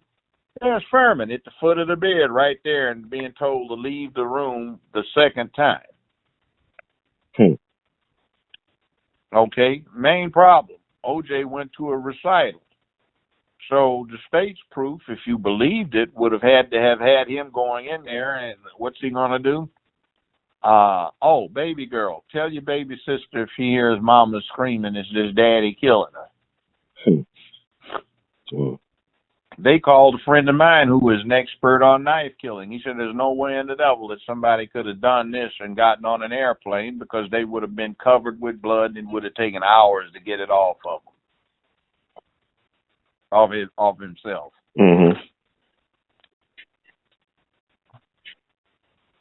There was no evidence to connect him to the crime. You know, with no bloody socks that weren't planted, the glove fit Furman, not OJ. Question is Furman lived 28 miles from the scene, was off duty. What was he over there for 5 minutes after the killing occurred? Now, when they had domestic violence complaints, was he one of the regulars? No. They cleared that up. They brought in his first wife, said he never laid hands on her. They brought in numerous witnesses to say that Nicole was stone freaked out of her mind on drugs. And the only thing OJ was doing was trying to restrain her and try to keep her from using other drugs. They said he caught her. Witnesses came in that said, I was with him. He went over there to pick up the kids or drop the kids off. And he always had a practice of going in there first. And on several occasions, he caught her having sex right in the living room with somebody on the couch. And what is his reaction? He didn't even, you know what he did when he got mad? What? He said, why don't you go get a room and take one of these low-life junkies with you so the kids don't see you? If you need it, here's some money. One time he was supposed to put some money down in a drawer right there in front of the witness. If you need it, this is enough to go to a motel room. You need to stop hanging around with these broke fools who don't have any place to take you. You know, whatever. What's he supposed to be mad for? I mean, but it's not the image that is put out there by Nicole. But it sounds like she's like Sharon Stone in Casino and OJ's Robert De Niro. Everybody in West LA and West Hollywood, there was a drug dealer, a whole lot of money. She was known as what they call a fag hag. That's what they called her. And she hung around on Santa Monica Boulevard on the Boys Club. She was famous for dispensing good drugs, and she owed every drug dealer around a whole lot of money. So really, anybody could have got Nicole. I mean, she owed people. Yeah, but the bottom line was is they brought in 2 witnesses who testified that she got done in because it was a message for them to keep quiet. Mm. And remember the Columbia necktie? Yeah. And the witnesses that they brought in they didn't even put on their proof about the knife thing, because when the preliminary testimony was out of the presence of the jury, the knife expert said one man couldn't do it. It was a 2-man hit. Yeah, but people started thinking about Goldman those. wasn't even supposed to be there. They just went by and, take him too. But like, people got their minds OJ in the Hearst commercial, like he's running through the airport. That's what they think about OJ. Remember on Hearst commercial, like he was the only black person in the airport, and he was like, "Go OJ, go!" He was running and jumping over everything, but he got bad knees too. I mean, he was a football player. Yeah, but remember one thing about this: all of this came from Nancy Grace, Queen of Sleaze. Mm-hmm. That's when she was first breaking in, and that's who was the one that was supposed to be down there watching every day, which she wasn't. That was a lie. And she's the one that kept coming up devastating evidence against O.J. You look at it, there's nothing devastating. Okay. It couldn't get any better for the defense. So what I got told by a judge who dropped in and out and watched it, they never had a case against O.J. Mm. Nothing came out. See, that was what was so rank when he said it was a rush to judgment. They did not have sufficient probable cause in reality to charge that man. But wow. The judge that told me said, look, they didn't have a case. There wasn't one scintilla of evidence to implicate O.J. in this case. And Joe Darden and Marcia Clark just sat up there, clowned around, irritated the hell out of the jury until they couldn't stand it. And then, you know what the press didn't do? They didn't do the back end of that tale. And you know what that was? What? 4 of the chief detectives involved in the O.J. case went to the penitentiary for planting false evidence in other cases. They had to let 128 men out of the penitentiary in California behind what they call the Rampart scandal, because detectives that had been operating on cases that came out of that precinct had been planting evidence. Same 4 detectives involved in the O.J. case involved there all went to the penitentiary for multiple counts of contaminating and tainting evidence and planting false evidence in cases. They had to let 128 people out of jail. Wow. That's like you think about it. Wow. Mm. See, what I know Johnny Cochran. I know what he did. You know what he did? What do you do? He managed to be smart enough to get it in one of the judicial districts, one of the 13 in L.A., where they actually had some black folk in there so O.J. could have a representative jury. And you know what he did? He just made sure he got as many people 45 and 50 years of age on that jury, black, who had grown up in L.A. and experienced LAPD. And if you grew up in L.A., they had no credibility. They lie, they steal, they plant evidence, and the people that grew up in L.A. that were of that age considered them the Gestapo. So when they didn't see any evidence, they only took half hour. They basically just said, Your Honor, we find there's the defendant, there's insufficient proof to establish his guilt beyond a reasonable doubt. In fact, there was no proof. I looked at it. I handled 42 first-degree murder cases as a defense lawyer, and I don't know how many as a judge presided over them. And I looked at what they had in the evidence room. There was not a shred of evidence that connected O.J. with this crime. Not one shred. But I remember from taping it that Nancy Grace said there was, and that's all the public got. So the media really did O.J. a disservice, but he still got off anyway. It wasn't the whole media. It was fake news Nancy. Fake news Nancy. I got you. Fake news Nancy. What about, Mark Furman, was he known to make the calls when Nicole would call 911? Was he one of the police officers that would answer the call to go to the Simpson household? Furman was trying to date Nicole. That was the evidence the jury heard. Okay. He had been over there not on calls, but for social purposes, somewhere around a dozen times. Interesting. Okay. Wow. So do you believe they had a relationship at all? Did they have a type of relationship? Or Furman is a low-life that sleaze. Mm. Racist. Mm-hmm. Nicole was Italian. I didn't know that. Okay.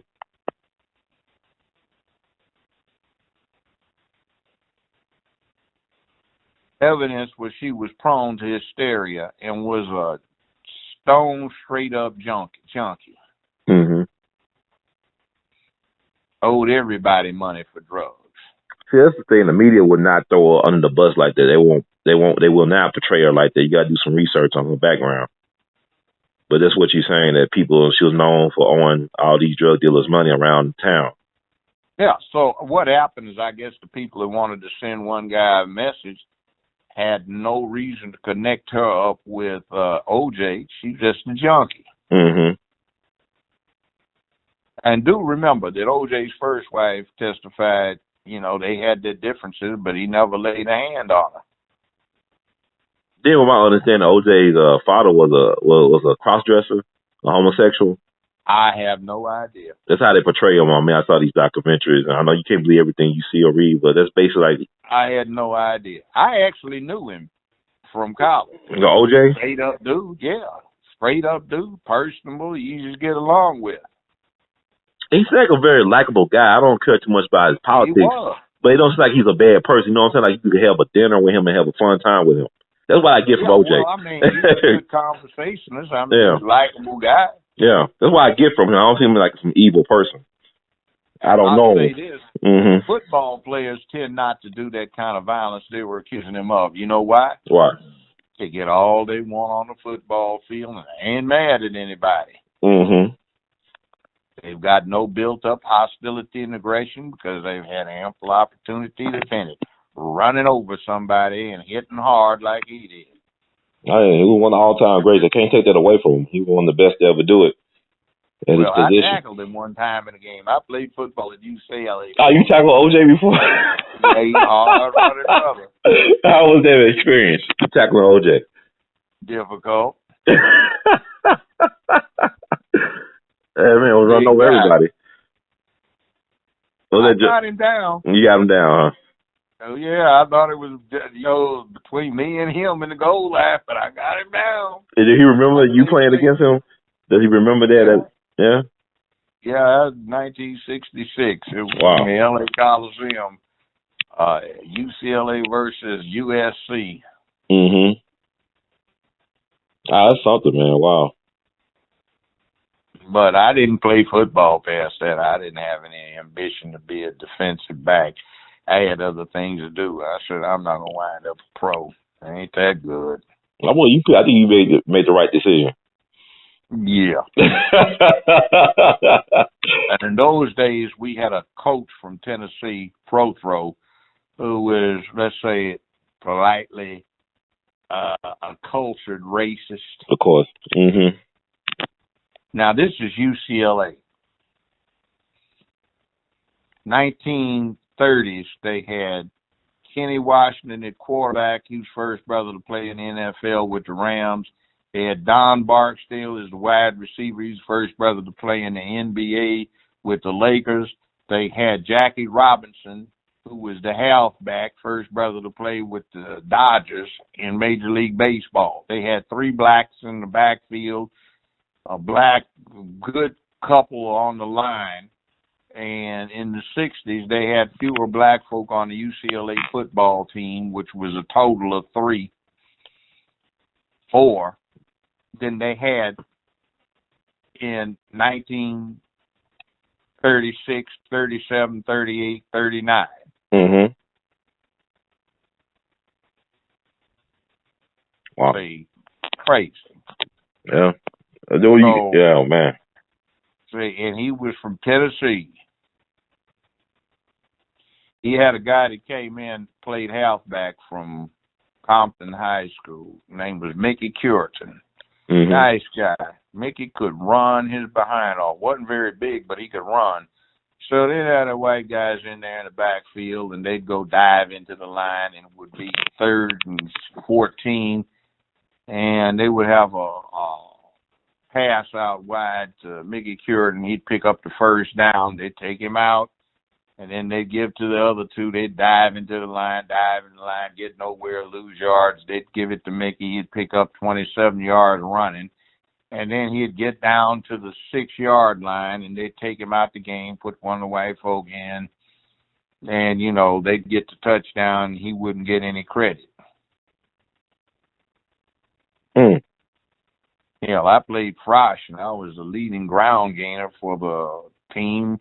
You know, didn't play hardly any quarters, but, you know, even though I was a leading offense element for their freshman team, you know, I didn't get to start. So I just say, screw this. They wanted me to redshirt. I wasn't about to do that. Wow. Well, you did the right, I think, like I said, you made the right decision. Yeah.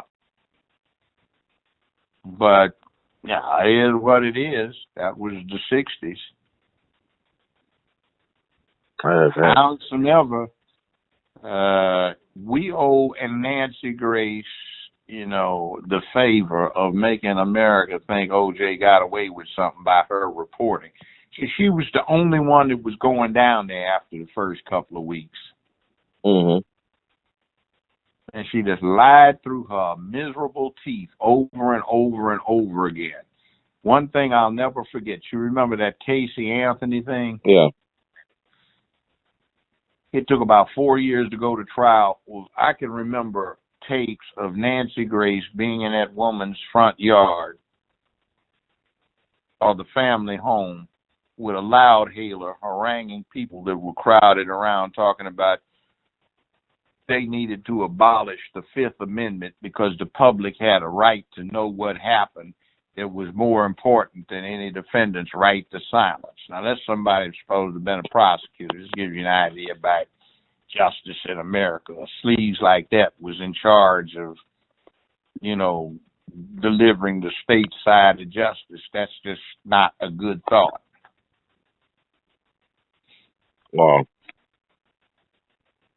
I mean, it's just bad. But it's like it is. She built that case up to sound like they had an ironclad case on Casey Anthony. And other than the fact that Casey Anthony was a white woman, you know, they would have had a worse problem with it than they did with O.J. But like the jury said, we didn't hear any evidence. We didn't hear about when this child turned up missing, where they were when they turned up missing, what the cause was, how she died, where she died, or if she was even dead. Yeah. There was nothing to put the defendant in any place where this could have happened. There was an alternative explanation for everything. It was all circumstantial, and like the judge said, well, you have to acquit if there is any reasonable alternative to the proposition offered by the state. You know, so we did our duty. I see. What about Go ahead. What do you think about Jeffrey Toobin? That's another guy. I mean, for CNN, legal analyst. Like he made a career boost off the O.J. trial too. Oh, that just blood in the water, sharks. No principle. Yeah. And frankly, to this day, I've got a fraternity connection with Darden, but we think that was such a great embarrassment, that pathetic performance he put on in that courtroom, and then him crying and blubbering all over the place because O.J. walked. Oh, come on. How unprofessional. And I taped it, and I used to be an adjunct professor at the local law school over here, and I'd show tapes on how not to try a case with Darden and Marcia Clark. I would have locked them up. I would have made them show cause for contempt the way they were carrying on.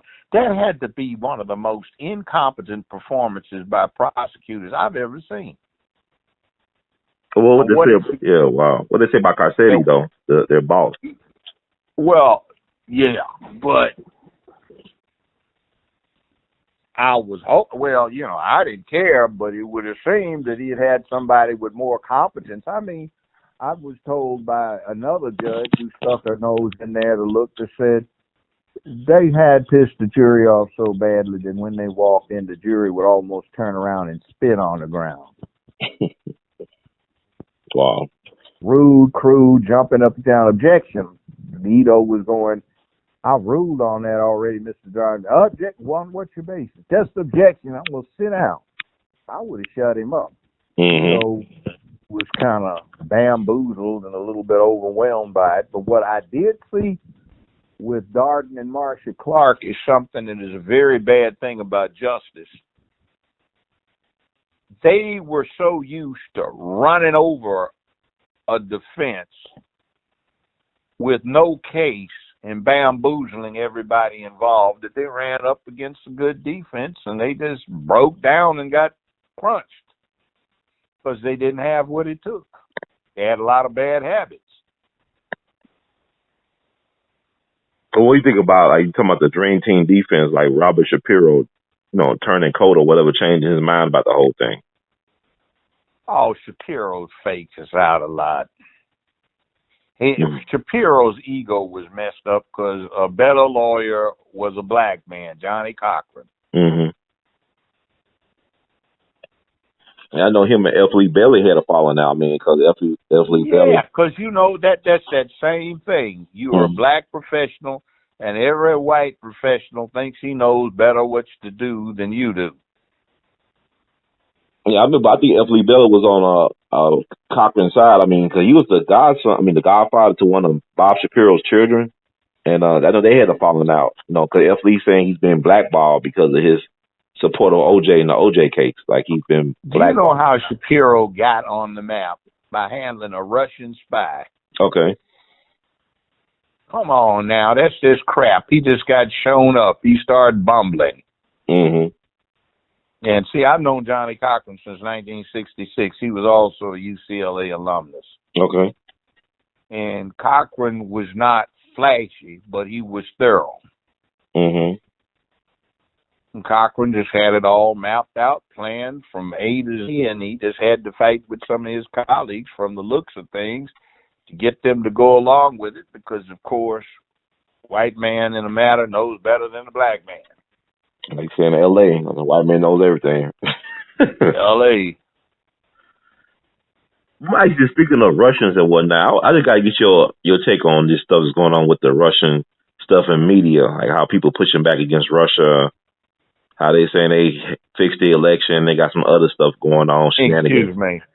Mm-hmm. Did the Russians have anything to do with your vote? No. It didn't have anything to do with mine. Right. I haven't talked to anybody who says the Russians influenced my vote. Mm-hmm. The Democratic Party was just so bound up on getting a woman that they got a season there that nobody liked. Mm-hmm. And I can't forget her campaigning in 1966 to keep the dormitories at the University of Illinois in Chicago segregated. That's Hillary Clinton. Yeah. Wow. And trying to keep the suburbs in Chicago segregated. Her and her mommy and daddy, who used to talk politics around the dinner table. She also made national attention when, as a high school student, she was out campaigning for that racist Barry Goldwater who pulled a race card out of the hat. And in 1968, she was helping out St. Ron the Reagan in California, a Republican. And in 1968, she was campaigning for Richard Tricky Dick Nixon. She was chairperson of the Young Republicans at Wesley All-Girls School. Mm-hmm. And they circulated this, but nobody paid much attention to it. But back in the 60s, when we didn't like her, there was a picture that they found circulating of she just got into Yale Law School. I could have gone myself, but I wasn't going where they had 5 feet of snow on the ground in the winter. I went back to UCLA. But bottom line is we had a picture we circulated. I didn't know who the dude was, the picture actually was about her because she was the one that had been political. But Bill Clinton was in there as a skinny, curly-haired somebody with no shirt on, bib overalls, and a straw hat, chewing on a straw with a red kerchief, playing a redneck, and Hillary Clinton had blackface on, dressed up like a negress for a Halloween party. I know that picture today. It's out there on the internet. See, I haven't forgotten about all that stuff. Right. But I don't think the Russians had anything to do with me knowing it. And you can hack voting machines, but you can't hack them from online. You got to be up front and up close and personal to them. Now, they had a Russian agent in precincts. In Shelby County, the Justice Department provided money to replace the machines here 10 years ago. All it takes is a simple resolution of the county commission, of which the majority are Democrats, of which the Democrats have a majority of black ones. They have term limits, but for the last 10 years, every time it's come up, there have been at least 3 blacks voting against replacing it. But it's so bad here that California put out a brochure online on how to hack them to try and get everybody else to get rid of the machines. And Florida had them, throwing them in the ocean. California threw theirs in the ocean. Ohio threw them in the ocean after having a debacle with them. And Florida threw theirs in the ocean. So Shelby County and Haywood County are the only ones in the United States that still use them. There's no security, and all you need is a cell phone to hack them. The way you do it is they give you instructions on how to type in text to a third person using the candidate numbers and a few other things, and dictating the percentage by which you wish your candidate to win. And you leave your cell phone in your pocket, and when you get within 5 feet or so of the voting machine, before you put your card in, just press the send button, and that text send is picked up by the reader of that particular machine, which corrupts it immediately. And then every other machine in the precinct is corrupted within 10 minutes, and every other one in the system is corrupted in 45 minutes to an hour. So they've been hacking the elections for 20 years. We haven't had a fair election here in Shelby County in 20 years. But the Russians didn't have anything to do with that. That's a bunch of hype. You know, the press does what they want to do. Americans have gotten so off into the magnificent art of deception. What did Joseph Goebbels say? Tell a lie long enough, loud enough, you can get anybody to believe it. A lie told one time is a lie told 1,000 times. It becomes the truth. And see, I wouldn't trust the FBI 2 inches. They have never been our friends. Since they came into existence, they've had a corrupt purpose.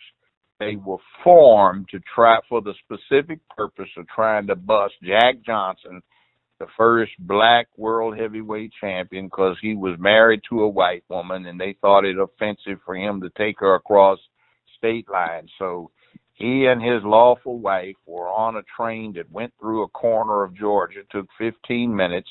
FBI arrested them when they got off the train for a break at the next stop outside the state, because Georgia then did not acknowledge interracial marriage, and they prosecuted them for transporting a woman across state lines for immoral purposes, and they sent him to the penitentiary. Damn shame.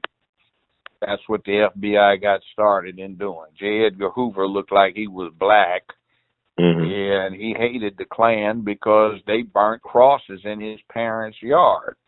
Why did they burn crosses? Because they accused his parents of passing for black. For white, rather. So they spied on us. They infiltrated our stuff. They ruined a lot of things we were trying to do in the 60s. They supplied the weapon that killed Martin Luther King. Ray didn't kill King. That ain't even close. I was the last judge on the case.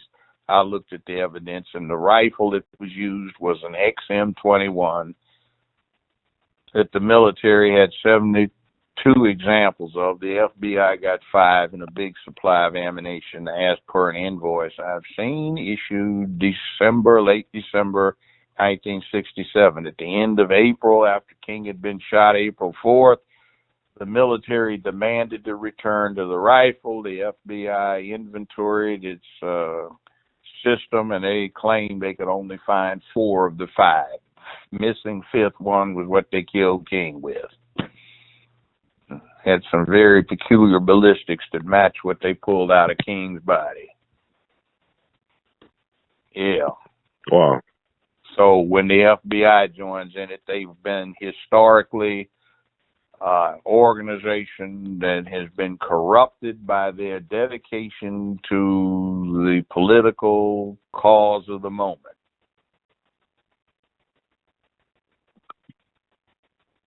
So what do you think of? I mean, you think this era of Donald Trump is about cleaning up house, like exposing people, exposing the wickedness of the deep state? Well, you know what I think he's really doing? I think he's a power-mad egomaniac. And I told you this. Mm-hmm. Remember when I said at first, I said he's going to manage to get rid of all of his cabinet appointments. Mm-hmm. They're going to leave or he'll get rid of them. Mm-hmm. And see, what he's doing is every time they resign, whether they put on a mess or a squawk or not, or it's all a sham, he's drawing that power into his hands.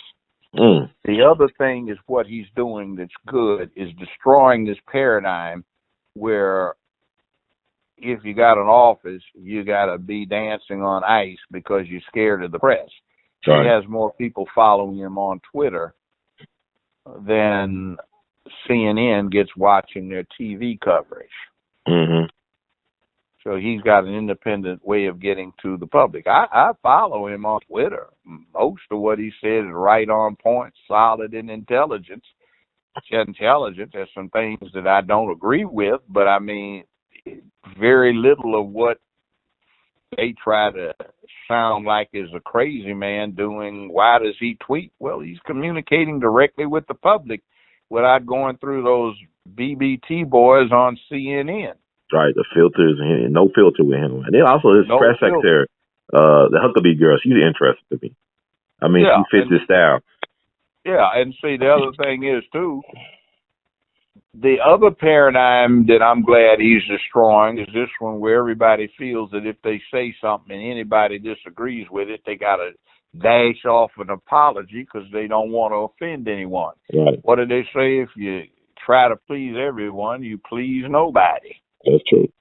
Mm-hmm. In other words, if you don't displease anybody, that means you're not taking a stand on anything. That's true. I mean, he's just so good at the media game. He just know how to play them well. He plays it well. I mean, he really plays it. The thing here to testing celebrity IQ. Stephen Hawking, the great physicist, passed this week. The guy that was in the wheelchair. Right. Well, on what's reported, Trump's IQ is the same as his. Yeah, people laugh at that, but I think there might be some truth to that, because he's president of the United States and he's doing what he want to do. But he's doing it interestingly. And by the way, I find it very amusing in a tragic way that the Democrats, as dovish as they usually are trying to be so hawkish about why is he talking to the rocket band in North Korea. I think that's a brilliant move, actually. I think that's a genius move. Kim Jong-un. Why not? Right. Obama didn't talk to him, as far as we know. Well, you see, Obama's purpose is what usually comes around to being the reality in most of this kind of international politics. You want a boogeyman to make the bad guy, so your people start looking at it as a matter of them, those, and us. Mm-hmm. And Donald's he's changing that, but I mean, like you said, his cabinet is getting cleaned out. I guess the Secretary of Education is about to go too. behind the DeVos, second. Yeah. I know her personally. Yeah. What's She your doesn't thoughts have about her? any education. She doesn't have any education background. She did a lot of charities with minorities up in the Aspen area. Mm-hmm. She's married to the Mary Kay heir. And, hell, they've even been over to my house for dinner before up there a few times. But, you know, she married into a lot of money. Mm-hmm. And she has her charities, but the Republican Party, you know, they aren't too into looking for qualifications. They're looking for ideology and don't care. But she'll go. I think Sessions is going to wind up going too. Yeah, it's not Mary Kate, but it's something like the America. I know you're talking about. It's not Mary Kate, it's another organization. No, it is Mary Kay. I know her husband. I've met him. He's been in my house eating dinner. And also a brother is Eric Prince, too. The guy who founded that Blackwater security place organization. Well, the thing with Blackwater is now a subsidiary of Halliburton, and guess who owns Halliburton? No, Dick Cheney. Or Cheney, No, whatever. yes, Dick Cheney's a flunky. With the Bushes? Halliburton was rechartered in 1946 in Oklahoma by George Herbert Walker, also known as Uncle Herbie to President George Herbert Walker Bush, and Great Uncle Herbie to George Walker Bush, President. So Halliburton is a Bush-Walker family enterprise. Okay, wow. It's another thing, a little clue in that. George Herbert Walker Bush, on advice of Uncle Herbie, George Herbert Walker, founded Zapata Oil. Yeah, I'll think of the James was buying up the mineral rights of properties that surrounded oil fields that hadn't been brought into use at the point. He would get tipped off by Uncle Herbie, buy 15, 20, 25% interest for a small amount of cash.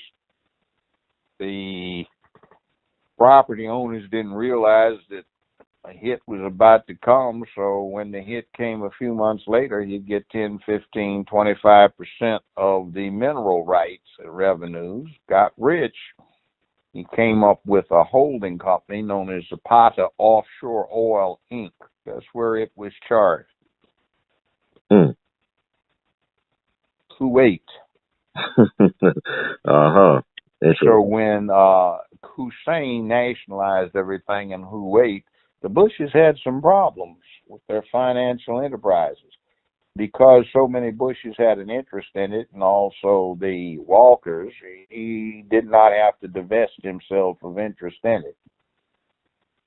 The family controlled it by then. Now, there's another thing about Kuwait. See, about what you get told. See, Britain, 100 years ago, 110 years ago, was suffering from the same problem we have about lack of educational excellence. They had some big dummies who were designing these battleships they made, and they forgot that when you shoot a shell out at long range, it goes up and it comes down. It won't hit the side of the warship, it hits the deck. Well, they've done all of these expensive battleships to have the biggest fleet in the world, and they forgot to armor the decks.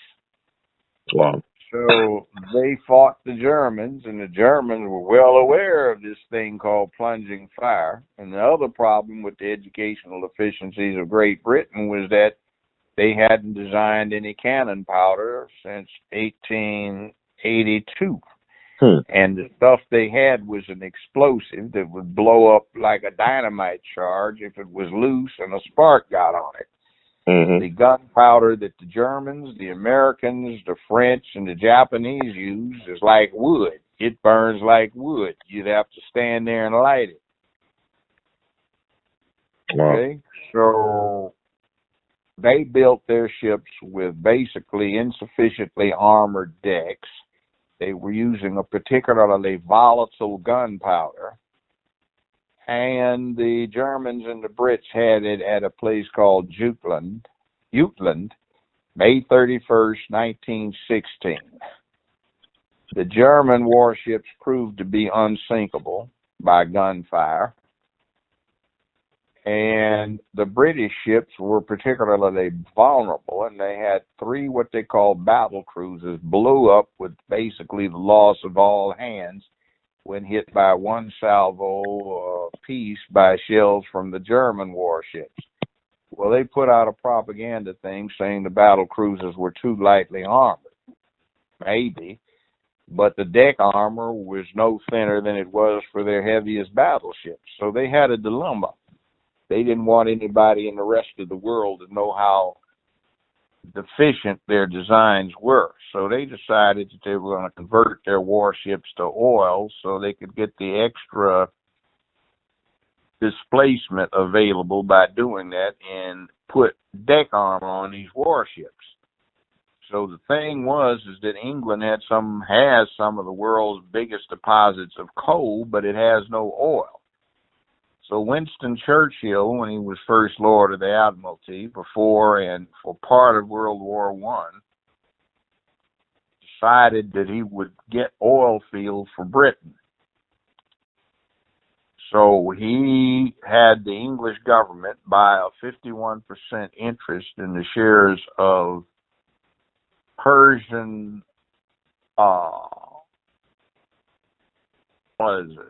Anglo-Persian Oil Company. It's now BP with the green and yellow signs.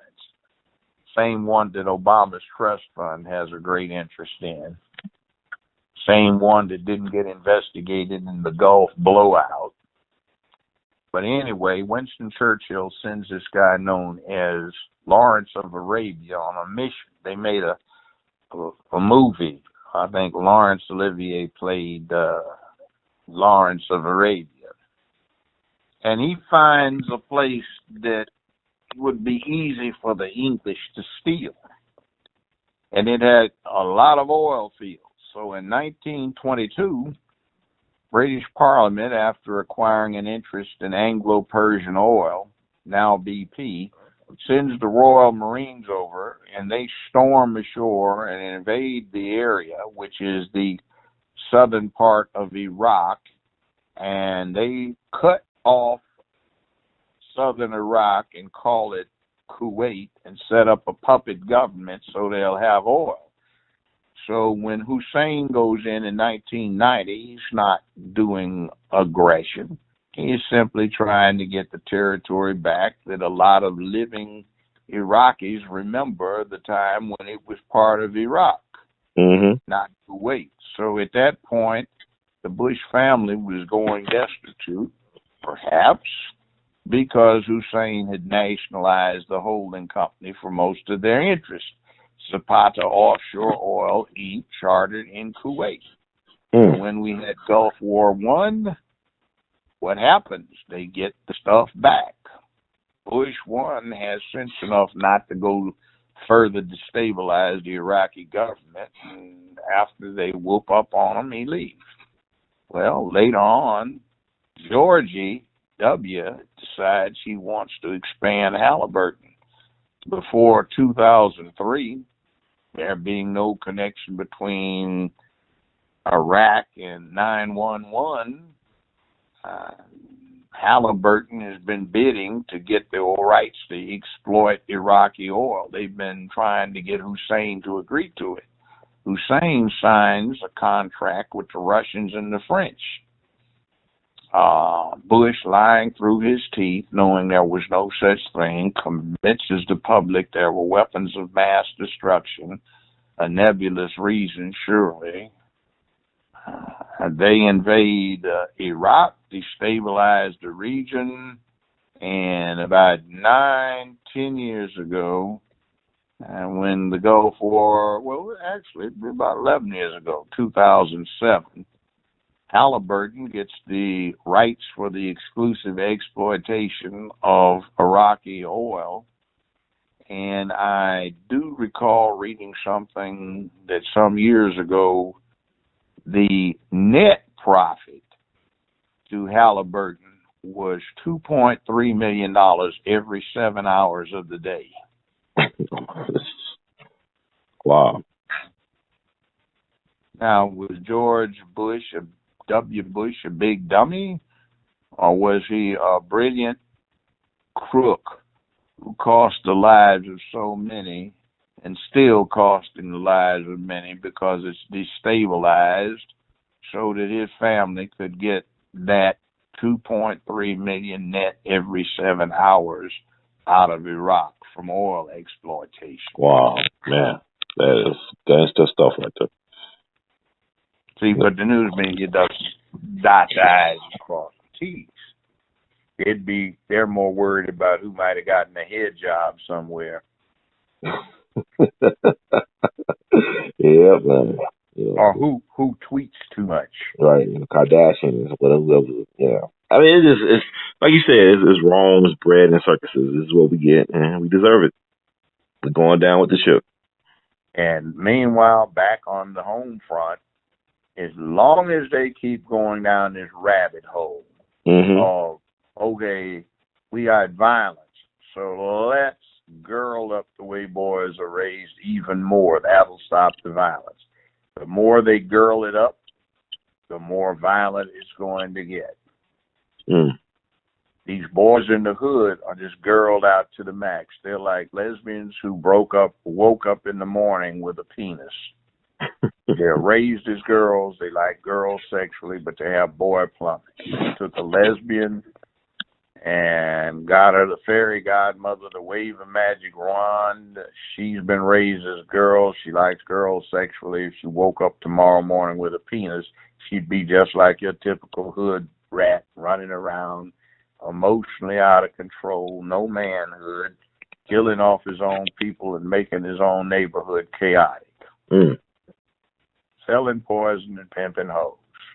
Wow. Well, Judge, I want to thank you once again for this wonderful teaching. Like, you always give a lot of great insight and wisdom. I know people appreciate it out there. I mean, they definitely are appreciated. They tuning in, and it's making them look at things in a different way. Because you've been talking about this for years, and things have come to pass now, especially with the culture and the entertainment or the distraction industry, Hollywood. So I want to thank you so much for sharing that and for being a voice that's being heard loud and clear in the wilderness. Do you have any other things you want to add before we close out? Duty, honor, obligation, responsibility, accountability, bravery, and courage.